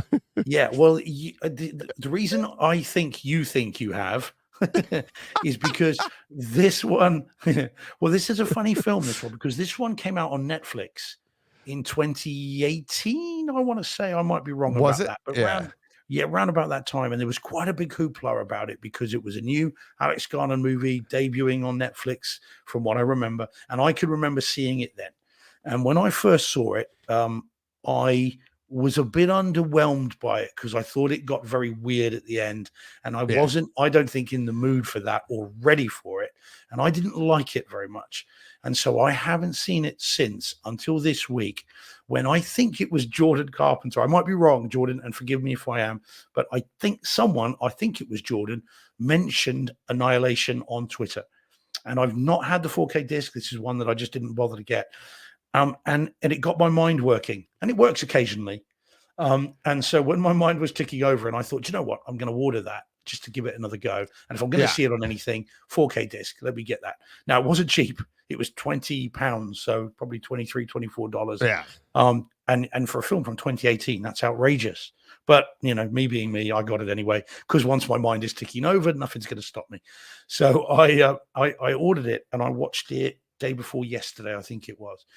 Now, for those that haven't seen it, it's an unusual movie, a film where a meteorite crashes on Earth and sort of unleashes what they call the shimmer, which is just this weird, possibly biological, very extraterrestrial thing, which is slowly creeping across the Earth. And humans theorize, this is all at the beginning, that this one day will take over everything, hence annihilation. And into this shimmer go a group of female protagonists who have all got their own reasons for doing it, and it kind of unfolds from there. So it's an unusual movie. It's not easy to fit it into any kind of genre. It's not a horror movie, I don't believe. It's not a women on a mission movie, I don't think. It's a sort of existential kind of treatise on loss and grief and mortality and all this kind of stuff, which makes it sound, again, perhaps more highfalutin than it is. But there's definitely more to it than a run-of-the-mill action, horror, thriller type of film. But I did enjoy it second time round, watching it in Cinema George properly with this disc in Dolby Atmos. I enjoyed it a lot more. The ending made much more sense to me because I was ready for something weird and a bit more challenging. So I found the ending made sense, and I did enjoy it. I still think there are some issues that could be worked on in terms of the story, but who am I to judge? I couldn't make it. So there we go. But it was good. Now, the disc, though, is very nice indeed. And the picture quality is very interesting. And I think you'll get a kick out of seeing this again, Deej, if you get a chance. I mean, I'm sure it's on Kaleidoscape. If not, it'd be worth seeing, because the video on this has been manipulated. It's very sharp when it needs to be. There is some softness, but that is very deliberate. But what is interesting is that when they are in the shimmer, everything, every light source and every light reflection has a kaleidoscopic color. I don't know what you kaleidoscope, not a kaleidoscape, a kaleidoscope of colors, like a rainbow effect. Yeah. Yeah. So, and there is fun to be had, and there is enjoyment in watching how that repeats itself. You see it on the water, you see it through the trees, you see it on light reflecting off of objects, you see it through windows, and it all sets this kind of otherworldly, alien kind of atmosphere that at one time is kind of familiar because there are familiar animals, but also then it's slightly alien as well, and that's very deliberate. And it's interesting how that's been done, and it does test your system, especially in 4K with a wider color gamut, because all of that is highlighted and enhanced, and it does look good. And there's lush greens, and there are unusual primary colors, and you've got all this stuff. So it's really interesting, and an interesting visual motif that says to you almost subconsciously, this is an alien world, albeit on Earth. So I mean, you can even see it in the image. Yeah, you can on YouTube. You could see like in this image here, like how like the colors are kind of like being broken up like a prism, like whatever's going on. So, yeah. So it looks great, and then it sounds really nice as well. So my voice started to go. That's okay. Sorry, always happens this time. I think it's just because I've had some tea, and the tea dries my throat. I've got to stop doing that. Yeah. So the audio is really nice as well. Lots of kind of there's gunfire, there's gunshots, there are animal noises. I think I saw. Yeah. So John Brock says the bear screams like a human. Yeah, and a well done surround sound is freaky. That is kind of weird. So yeah, there's not lots of atmospherics. Lots of good stuff. There's a nice bit at the beginning where the meteorite comes right over the top of the room, and you get all that as well. So I recommend this. I did enjoy it more second time, and I know as I say it, everyone in his cat has already got it. It's only me, I think, that only just bought it. But it's very, very good indeed. Let's see. Yeah, what have we got in the chat? It's $14.99 on Kaleidoscape. In 4K HDR with Dolby Atmos, and there you go. Hey, I could have swore I'd seen that on your tiles. I thought you already had it. I thought so too, and that's why I looked it up, and I was like, nope, I don't own it. And I'm like, oh, all right. So yeah, I grabbed it while you were chatting. So there it is. Yeah. Well, there we go. We do it. It's So in the chat, then we've got some love for this. So obviously Jordan says loved it. Was annoying that it didn't get a release in UK cinemas. Paramount wanted to change the ending, so they sent it to Netflix. So there you go. So it was a Netflix premiere. I remember seeing it there. And Carl says he loves all of our Garland's films. I mean, he's made some great movies. And I thought he meant Judy Garland. Somewhere over the hey, we're back to cigarettes again. And they famously make us smoke like 60 a day. Oh dear, oh dear. But yeah, so and I think I think Joe has the other perspective. Had no idea what was going on and never finished it. I mean, I get that, Joe. I do get that. I understand that perspective. But it's worth. That's every day for me. It's like, I gotta go to bed. Try again tomorrow. But I would recommend it, Joe. If you give it another go, if it's on Netflix still, and I imagine that it is, it'll be worth a rewatch, especially if you've got a system recently-ish upgraded. It's fun to give it another go. So yeah, I recommend it. I thought it was very, very good. And Paul says it would have been a disappointment if it had a conventional ending. I'm not going to discuss the endings because we'll get emails. Yeah. So I'm just saying that I enjoyed it more the second. We do know it ends. Yeah, there is an ending. There is an ending. Ending. Ending. Yeah. Ending. End. End. But yeah, I'll be curious to see what you make of it, Deej. I mean, it's one of those movies that I can imagine you going, what a load of absolute nonsense. Or I can imagine you getting absolutely really excited by it because of its look. Because DJ likes nonsense. No. Well, it's like because it requires some disbelief suspension. It's And like giving so I like can a see. 2-year-old a piece of styrofoam. Watch this. But I can see you getting really excited by the design of it. If nothing Yeah. else, you know, I think the story is interesting in and of itself. Yeah. But I think the design of it is such that you'll be captivated. I can imagine you go, oh my god, the color on that bit and how that Yeah. reflects in the light and why that is the way it is. You know, you can enjoy the film on that Can't wait to level. see it. You'll add it to your list of I movies to get to whenever. Yeah, when Uh, so Oh, here we go. Yeah. So Joe says here, look at this. So at the time, it was just a TV and a soundbar. Now 150-inch screen and Atmos. Oh, then you owe there it to you yourself, go. Joe, to give it another go. Yeah. That's so much fun too. Revisiting movies that like, oh yeah, I saw that on my TV and soundbar, but now I'm like, oh my God, it's a whole different experience for Yeah. Oh, any of yeah. these movies, really. You'd think the delivery system made a difference. I mean, who knew? You'd think. Who knew? Who knew? That's why we do what we do. Yeah. And everybody thinks we're crazy. Most of all us. Yeah, exactly. All right. You ready for your next one? No. Yes. Okay. Uh-oh. Well, yeah. Go push play. Whoop, wrong button. Well, it's good to have John back already, even if it's only in an ethereal voice. Yeah, exactly. Okay, so this then is Thanksgiving, the Eli Roth directed movie, which is on Blu-ray, 1080p, and in 5.1 DTS HD MA, upmixed to Neural X. Now, I have to say that because over this side of the pond, there is a 4K version, I'm told, in Germany. There's one in Italy. There's one in Sweden. There's not one in the UK. So there are people in the chat, at least, who are importing the 4K disc. I don't think they've had it yet. Okay. So now this is a film that I was not sure whether I would like it or not. I watched about 30 seconds or so of a screener and didn't think much of that 30 seconds. And so I wasn't about to go spending proper money on the 4K disc. So I bought the Blu-ray. Now, what kind of film is this? Well, it is. Do you remember Grindhouse, Deej? Can you remember the Death Proof and Planet Terror? Yep. So the Tarantino, Robert Rodriguez movies. Yep. Now, in between those, there were trailers.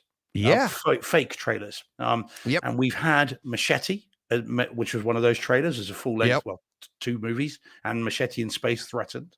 And then we've had Hobo with a Shotgun, which has also been made into a feature film.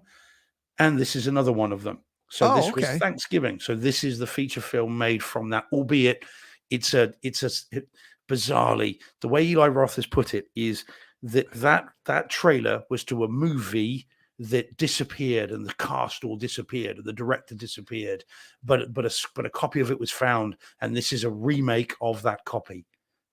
I know. This is what he says. Who could say? Anyway, so it's a slasher movie, a modern set one, which is trying to homage Halloween, Friday the 13th, I Know What You Did Last Summer, Scream. It wants to be all of those movies. And the opening shot is a direct homage to Halloween. And as you know, and anyone that listens to this regularly will know, I love those movies. Absolutely love them. Again, in a way that is most unnatural. So I'm an easy mark for this kind of stuff. This should be in my wheelhouse. This should be right up my alley. But that's the thing. You love it, so your expectations are usually higher. I'm thinking you're more critical, and it's harder to. I don't think you're an easy mark. I think you're a difficult one, because somebody like myself would be like, "Oh wow, yeah, that nailed it. That was a lot of fun," or whatever, and you're like, "That doesn't hit the genre right the way it should." Like, I didn't know it had that. Well, you may have hit the nail on the head there, right? Yeah, I think you're right. So now Eli Roth has directed it. Now We've done a show or two together. Yeah, we have. Yeah, it's experience. And Eli Roth is a director who I quite like, and he's much maligned, but he's done some great movies. I mean, I really like Hostel 1 and 2. I really liked my favorite his was Green Inferno, cannibal film, which is, I really like it. I quite like the remake of Death Wish with Bruce Willis. He's made some okay movies. And as I said, this is one of his. Now, as Dom says in the chat, it's not Eli Roth's best. And I would agree with that. He I've says he only seen liked it it. once. Yeah, For yeah, people yeah, in yeah. the audio, Dom says, I like the Yes. movie, but not Eli's best. I'm Yeah. selectively choosing from the quotes. Such a lawyer. Which isn't fair. Yeah, well, there you go. I'd say, yeah, fair. What? Fair's what you could prove. So, Yeah, I just so did. yeah, you did. You did. So this one then is so what I find about the film, it is kind of at the end of my first viewing a bit, yeah, I was not massively excited by this, as I was hoping I would be. Some of the it's never scary, ever. Not that these films have to be, but it's never scary. It does it's not terribly atmospheric. The costume of the killer, you can see it there. It's not hidden. Is not No. terribly exciting either. And whilst they do at one point threaten to make the mask look something a bit more different, it's not. They soon get rid of that, and then it all just looks the same throughout the film. In here, it looks like he's got the same jumpsuit as like Mike Myers and the hockey mask, and now he has like Jerry Cheevers, if you know who that is, with the Stitches hawk goalie mask on. Yeah, it's a that's John in the Carver. image here. Yeah. It's a John Carver. I mean, you'll know who that is more than I did. I had to find out. I didn't know. But at one point, as I said, the mask does change a bit, and suddenly that mask looks a bit more interesting. You say, okay, but then they quickly go back to the normal one. So it as I said, I don't know. It's like I said, never scary. It is gory, so we get some gore. But unfortunately, the video, which I'll talk more about in a minute, the video shows some of the effects for being CGI, and they don't quite work all the time. There are unfortunately, some acting issues here and there. The teens playing this, I think some of them might have been chosen for how good they look, male and female. I hasten to add, I'm not being misogynistic about it, but I think some of them have been chosen by how they look and less because of how they act. And unfortunately, that comes across once or twice. So it was all right. I didn't hate it. It'll stay in the collection, but it's not a patch on your Friday the 13th, Halloween's, My Bloody Valentine, the slasher movies that this owes so much to. Which is a shame. I might like it more second or third time. I don't know. We'll see. I'll let you know. See you next Thanksgiving. Yeah. Well, there you go. Now, actually, Deej mentioned that you will get a kick out of this, I think, because it's set in New Plymouth. Is it? And New Plymouth? So, is it New Plymouth or Plymouth? No, it's just Plymouth. New Plymouth. Okay. We just call it Plymouth. Yeah. Okay. So everyone here is giving their greatest East Coast Boston accents. Some, may not be. This takes from Boston. place in Plymouth, Mass. Oh yes, yeah. That whole thing. Okay. Yeah. Now I'm interested. Well, this is the thing. You might get a kick out of kind of the local flavor of the people. Yeah. And some of them are Bostonian, in fairness, but I don't think they all are by any means. No. But yes, so the whole thing is local to you. Oh. It's kind of all good. So there we go. Now, so the film is a bit but I will give it another go at some point in the future, sometime never. Now, what I am pleased to say is this: in terms of the video quality on this 1080p disc is exceptional. Kaleidoscape has it in 4K HDR. Well, there you go. See, this is what I mean. There is a 4K version over in Europe, but I have to say, Deej, the movie that this reminded me of the most in terms of its 1080p quality is a film, and I'll be careful how I say this, called The Hunt. And careful how I say it.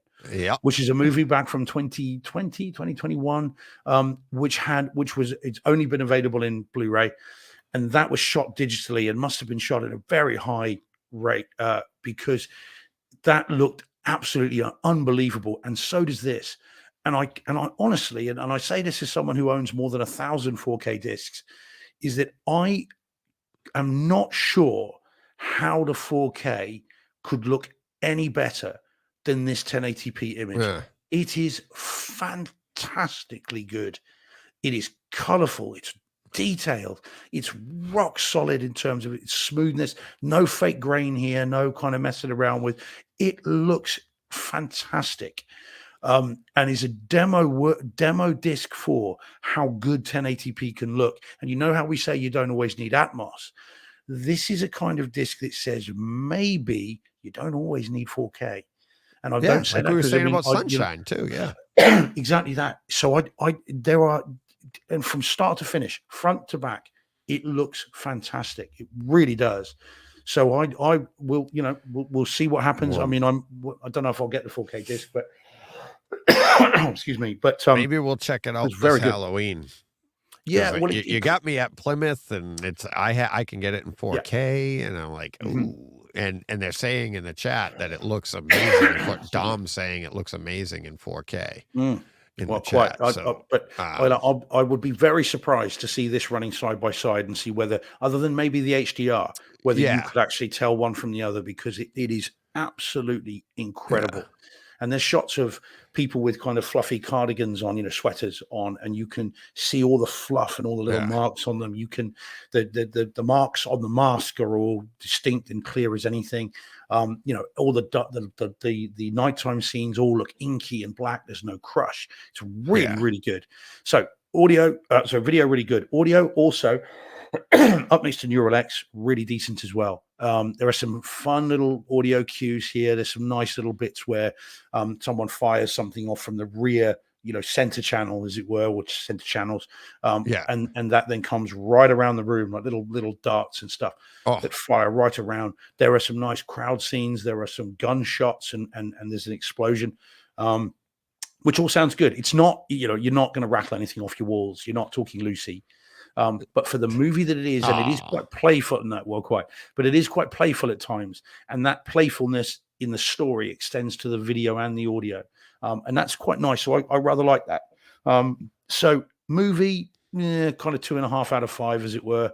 But the audio and the video in particular is nudging reference for the video, if not actual reference. For 1080p, it's exceptional. So, take from that what you will. cool, cool. Yeah. Jordan is saying in the chat that he thinks no doubt the film will get more 4K releases either closer to this Halloween or just before the already announced sequel gets released. Yeah. So that would be cool. That would be Yeah. I mean, I'm not sure I'd rush to buy the 4K disc necessarily, not unless it's cheap. I don't know how many times I'd rewatch it, but as I said, the 1080p disc for Blu-ray is awesome. Really good, awesome, noticeably so. So yeah, nice. All right, we got another big one. Are you ready for this? We're ending with two really good features here. So home theater experiences. We got this one, and then I got one to wind up. So here we go. Take it away, Steve. Okay, so this is the last voyage of the Demeter, which we trailed heavily last week. Yeah. As coming along, because I'd seen it just before the show last week, so it was very fresh in my mind. And this is on Blu-ray, 1080p again. And you got it in 4K, didn't you, Deej? So fair play to you. All right, so I'm only talking about the 1080p version, but it is in Dolby Atmos, so that is kind of the thing.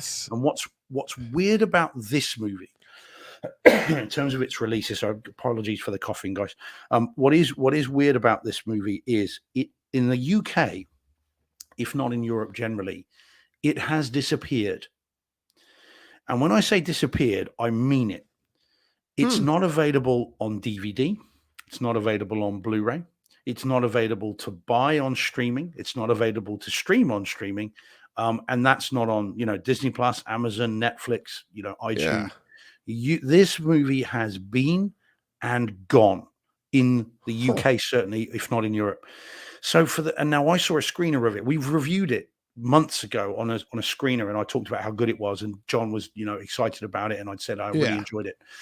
And I had been waiting all this time to get a decent version of it, and I thought, well, it's going to come out eventually over here, whatever it might be. But no. So eventually I gave in and I ordered the Blu-ray from the US. There had been some scuttlebutt online that said that the US disc, the Blu-ray, was region locked. It's not. It's region free. It's a universal disc. So I can tell you that now because that picture was taken from the disc running on my non-region free 4K player. So I finally got hold of it and watched it. Now, this is a movie for me because I love this kind of film, right? So it's a gothic schlocky horror. It's basically they've Yeah. taken a chapter of Bram Stoker's Dracula about Dracula, and it's not a spoiler because he's right there on the picture, and it's all in all the blur. Right. Yeah. Was that in the description, or it was like in the opening? I watched it as well this week. Yeah. So, okay. Well, I can't wait to feel what you think of it. Yeah, I want to know what you think. But it's just the story is they're transporting cargo from Romania and Bulgaria. In fact, sorry, Bulgaria to London, and there is cargo on there, and in that cargo there is Dracula. Because again, it says it very quickly. There's no that excuse me. What it is not the mystery. It's kind of what happens, and it's been described as alien on a boat, and I think that's bullshit.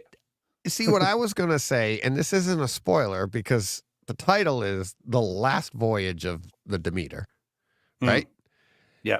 Just beware, Deeds, just so that we know. I know, right. And there's spoilers. No spoilers, please.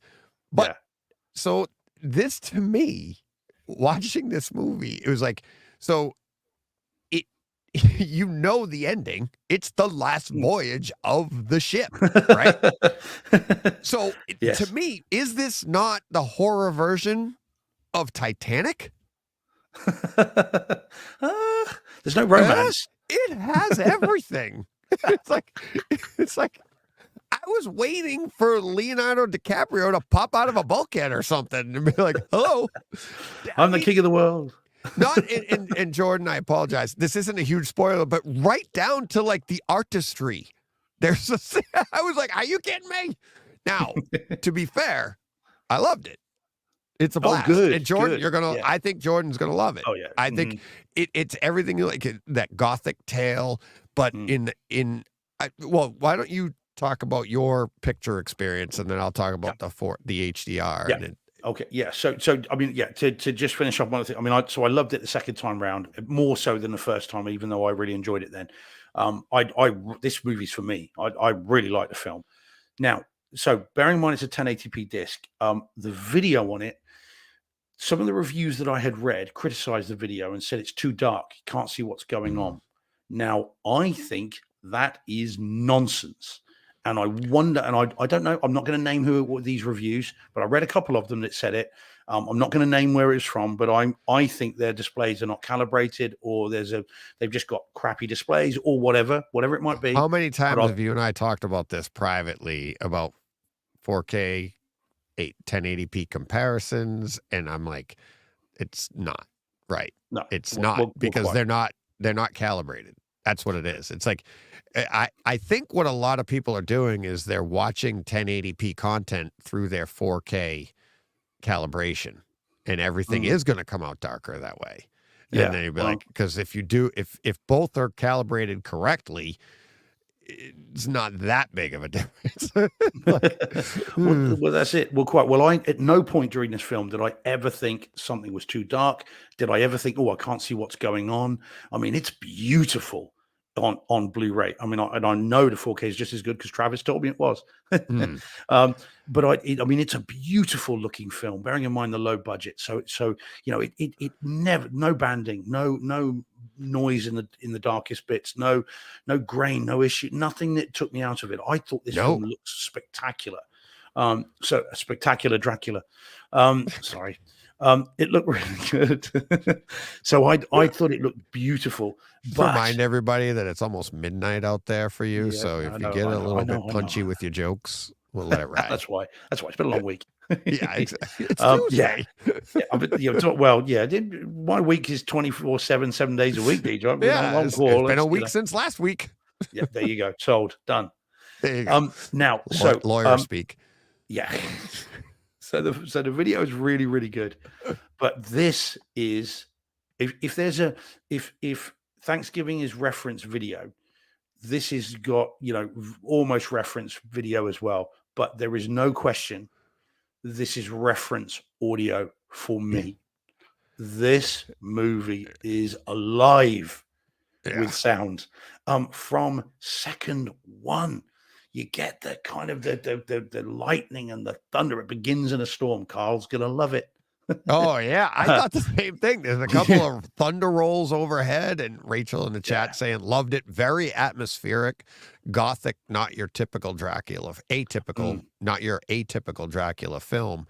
But yeah, I love that her comment, very atmospheric, is absolutely because, you get your ships and you get the creaking and you get and again, like we were saying about Sunshine, it's like some of it's the quieter scenes that you're hearing ropes twist, you're hearing all of these things, but then all of a sudden you'll hear like the storms of brewing, Oh, yeah.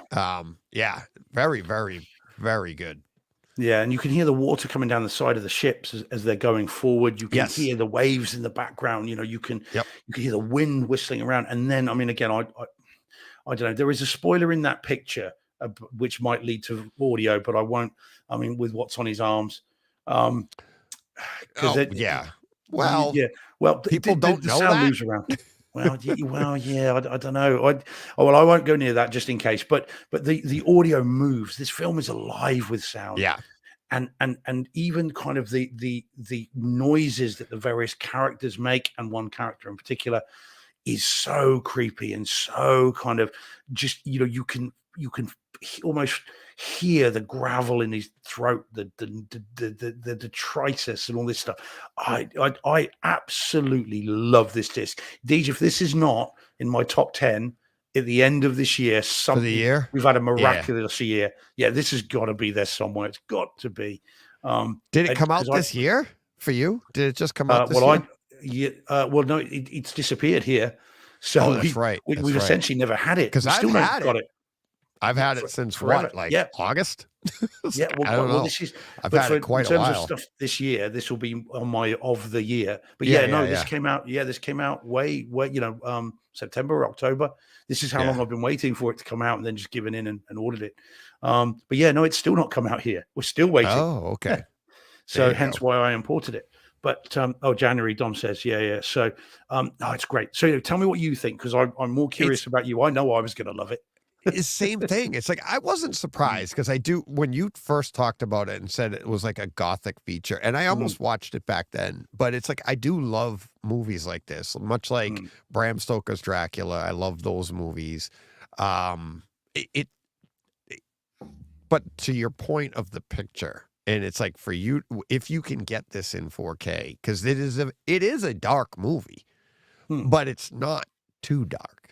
Right? Yeah. There's a lot that goes on, so much detail in the shadows. And it just watching this movie, like people are saying, it's like you're looking around your screen at different parts of the ship and looking out at the sea. It's like I do remember there was one moment it wasn't as bad, but I had a little moment of like midway where you could see the ocean in the background.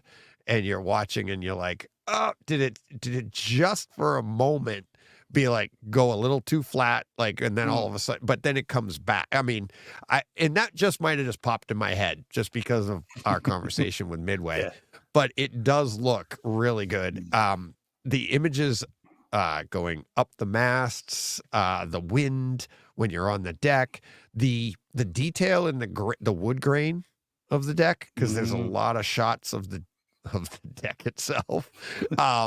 It very, very well detailed.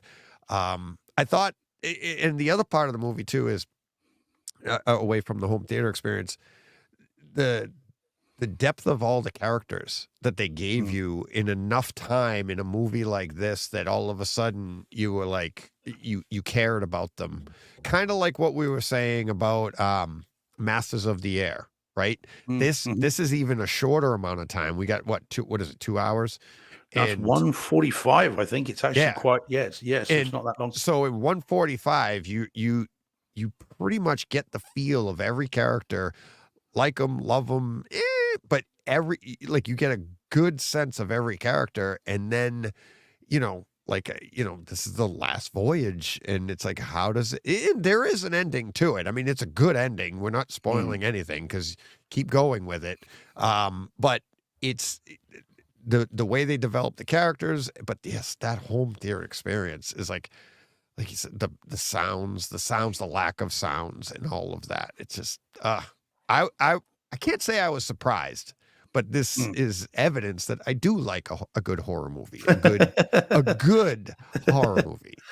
This made way more sense to me than Evil Dead Rise. Blasphemy. Not really. No, I'm kidding. I'm kidding. But I'm so glad you did, because I think everyone should give this a go.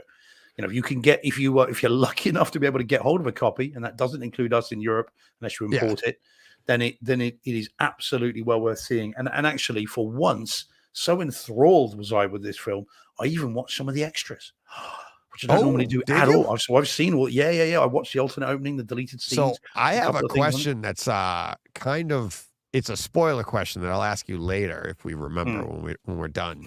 That I have actually a pretty good question about something that happened in the movie. I'm wondering if it was in the extras. Okay. We will discuss it off air. Oh yeah, it's a little part of the movie that I'm wondering if a lot of people picked up on.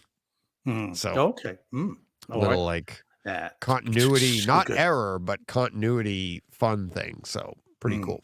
Okay. Yeah, we'll do that.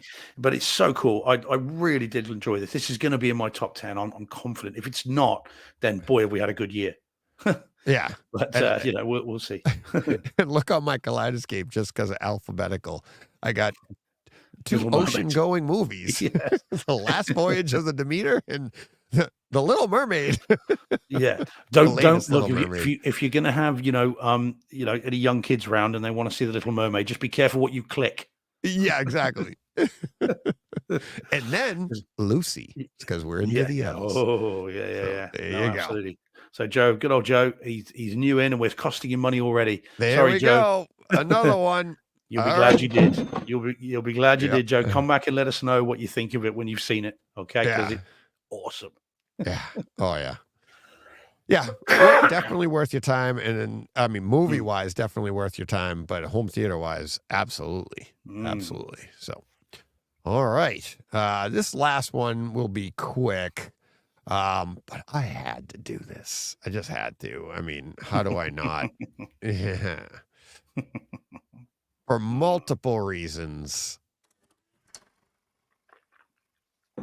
Marvel's Daredevil, that originally aired on Netflix back in 2015, 15 episodes, dropped all at once like they did back then.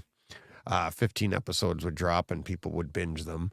But at that time, again, it is now on Disney Plus. Okay. Season 1 is it's just HD with 5.1 audio. By the time you get to season 3, I don't think it's 4K, but it does have Atmos. Season 3 does progress to Atmos. All of these did back then, meaning all of these as in Daredevil, Luke Cage, what was the other one? Iron Fist and Jessica Jones, yes. And 3 of them I really liked. Oh, and Punisher as well. Punisher was pretty good. But my history with this, I followed up immediately after watching Daredevil movie.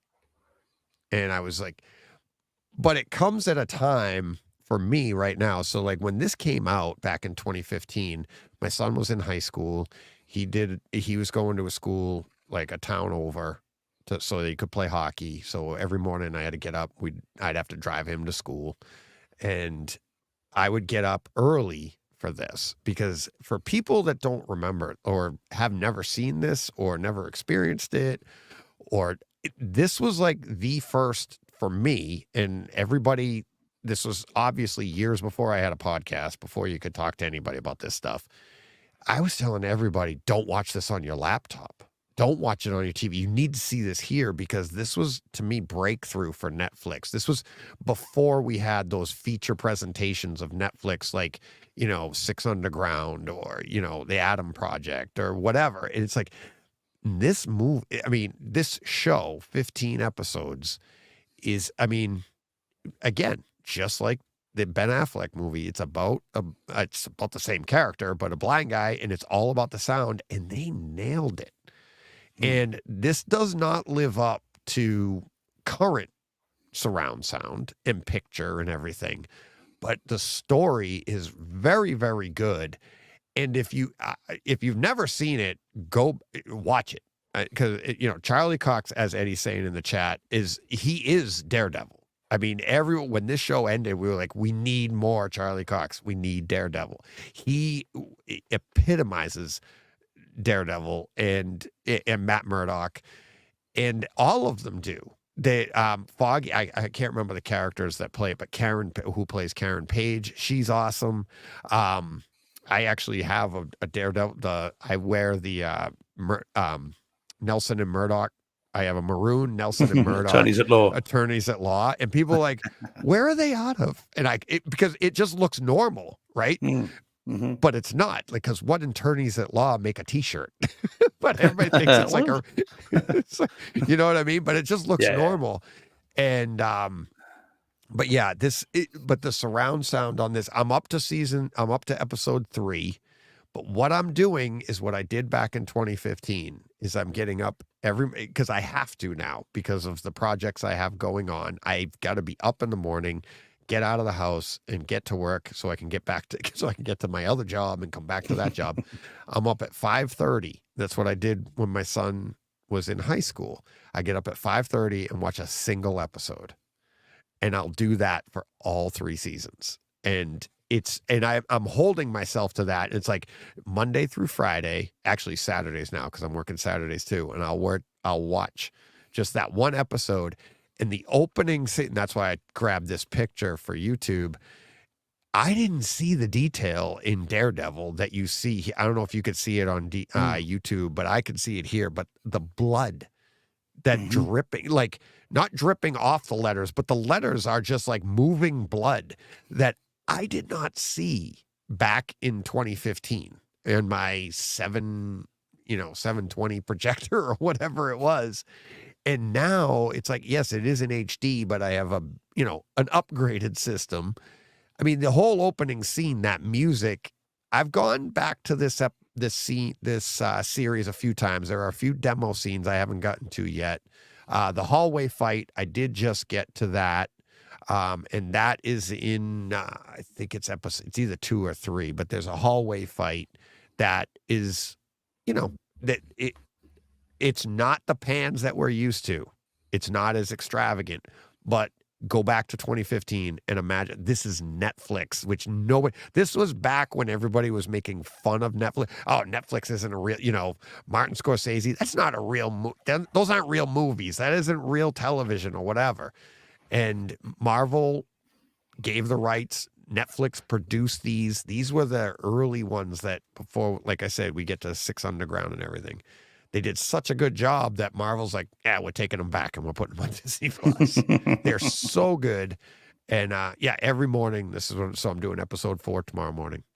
And it to me, it's like that opening sound. It's a great way to start the day is I can't wait to get up, get out of bed, turn on my theater, get downstairs and hear that opening music to Daredevil. And it's like, and it was a happy time for me back then too, with Joe he was in high school and playing hockey and just like, we had fun driving to school and everything, but seeing these episodes, and if you haven't seen it, it is a really, really good home theater experience, and it'll show you how far streaming has come and the production quality that they used back then when nobody was watching this on anything but me. I mean, Steve, you were probably watching it on your iPhone, right? Oh, no, not guilty. I watched this in the cinema room.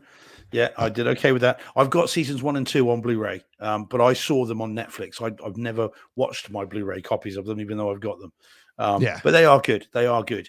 But it's a segue between that and a little trailer for next week then.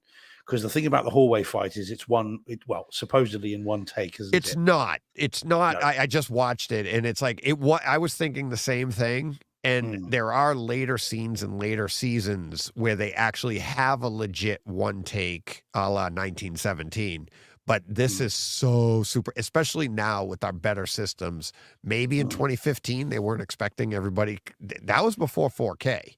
No television shows were shooting in 4K back then. So now all of a sudden you can see that it's like, I mean, go back and watch it. You'll see the scene and you'll be like, it's literally a cut. But back then, because it flowed so nicely, you were like, oh, it's a one shot. And that's what they were going for. And I still appreciate the scene because they go off to the side of each side, right? Off screen, and you hear the sounds on that side. And I remember telling anybody that I knew that would be any bit interested in this. I'm like, check it out and listen. You can hear the fight over on the right side. Then he comes to the center of the screen. Then it's over on the left side, off screen. And everybody's like, yeah. So I'm like, Yeah. I got to start a podcast. In a podcast. Yeah.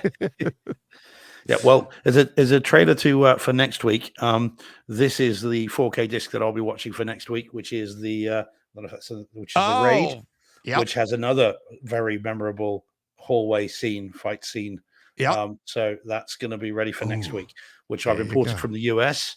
So I am very much looking forward to that. So yeah, it's going to be great. So right. Yeah.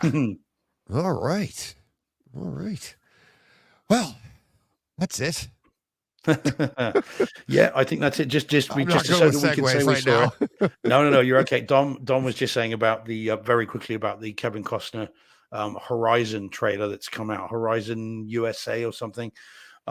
Yeah, it looks awesome. It's a series of 4 Western movies that he has sunk all his money into producing and I think directing. I'm pretty sure it is.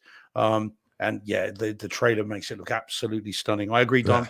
Looking forward to that. And as I tweeted out earlier, when Kevin Costner's in Western mode, then he can do no wrong as far as I'm concerned. So, between Dances with Wolves and Open Range, I mean, it looks fantastic. So, yeah, well, he apparently walked. One of the reasons he's not in it, he walked away from it to then make these movies, and he's made 4. They're being released a couple of months apart, I think, and they're 4 full-length, feature-length Western movies that are all interlinked. So, I mean, it sounds amazing. Yeah. So, but yeah, I can't wait for that. So yeah, we will see. Paul Hurt also in the chat talking about Daredevil, and he's like, after episode 1 of season 1, you'll realize this isn't your average superhero TV show at all. Youch. And that was another thing about it. It's like, this was like to the superhero TV show. Did we have one before this? Like a live action superhero TV show? I don't think we did. The Incredible Hulk. Wonder Woman. Yeah. The greatest American hero. There we go. That's a deep putt. Yeah, deep cuts. Yeah. Oh my God. But exactly, this here was a lot like, Batman Begins, Dark Knight, that trilogy, where you were like, what? Because they mention New York, and they mention the incident in New York, and that's it. And it's like, you could see the storyline is actually playing on what goes on in that, but it wasn't what you expected, so much so that you spend, I think, all of the first season, I forgot, like, waiting for him to get his suit. Remember? And it's like, the other thing I didn't realize, Rosario Dawson shows up in episode 2. I thought she was in season 2. I'd forgotten she was in that early. I thought she came in later. So yeah, we get Ahsoka in it too. No, it's good. They are good series. Like I said, I've got 1 and 2. I never saw season 3. By the time we got around to season Shield 3, was the other one. Yeah, that's right. No, and Jordan had it. Agents of Shield was out, and this blows it away, I think. Agents of Shield was good. It was nice, and we were happy. And if you remember when Agents of Shield came out, they threw in the opening episode. You had Samuel Jackson. Yeah, to bring it in and give it the credibility, right? But it still was a little bit more hokey than this is more like Dark Knight-ish, right? I felt, anyways. So, yeah. But, well, like I said, I only saw season 1 and 2. By the time season 3 came out, I kind of had enough of these because I struggled with Jessica Jones. I struggled. Luke Cage, I never saw. The Iron Fist, I got bored of quite quickly. Oh my God! I never saw the Defenders because I just kind of had enough by then. But the Punisher, I really enjoyed season 1, and I never saw season 2. And then say season 1 and 2 of Daredevil. I saw them all. It just, they just started to grate after a while. What was too bad is I loved all 3 seasons of Jessica Jones. Did they? Yeah, 3 seasons of Jessica Jones. Rich, if you're listening, I'm still waiting for your Jessica Jones season 3 wrap up there, buddy. That's all a hashtag dork joke that goes back many, many years because they're like, we'll get to that next week. But yeah, so Jessica Jones, I loved all 3 seasons of that. Luke Cage, I thought kind of waned a little bit towards the end, but I really enjoyed those seasons. Iron Fist went the other way. Season 1, John and I talked about these weekly at the time, and season 1, Iron Fist was like awful. It was like you got through it because you knew Defenders was coming, and then Defenders comes out, and it was pretty good, but you're like, ugh. But then season 2 of Iron Fist, by the end of it, you're like, I want a season 3, but season 1 was so bad they were never doing another season after 2. And season 2 was actually pretty good. Huh? Yeah, I didn't know they did more than 1 season of Iron Fist. I thought it was just the one. Yeah, season 2's better. It's pretty good. So I watched them all. I had a blast with it. But John and I both watched them all. So, but all right, we've rambled on enough. All right. Thank you, everybody. Thank you to, I keep saying it week after week. I'm sorry to the patrons. I will get a Patreon chat going as soon as I can. But thank you everybody for all the support. A bunch of people reached out to me today after my Takeover Tuesday today, you know, wishing me good luck, telling me they're there for me. Thank you very much. I know it. That's why I won't stop doing this. I need this every week. And we're going to have a lot of fun going forward with the theater build once the house on top of it's done. So, all right. Other than that, this, we're all about the experiences. So what are you going to do? Go push play. What he said. There you go. And I've got to go and do this. And we will be back.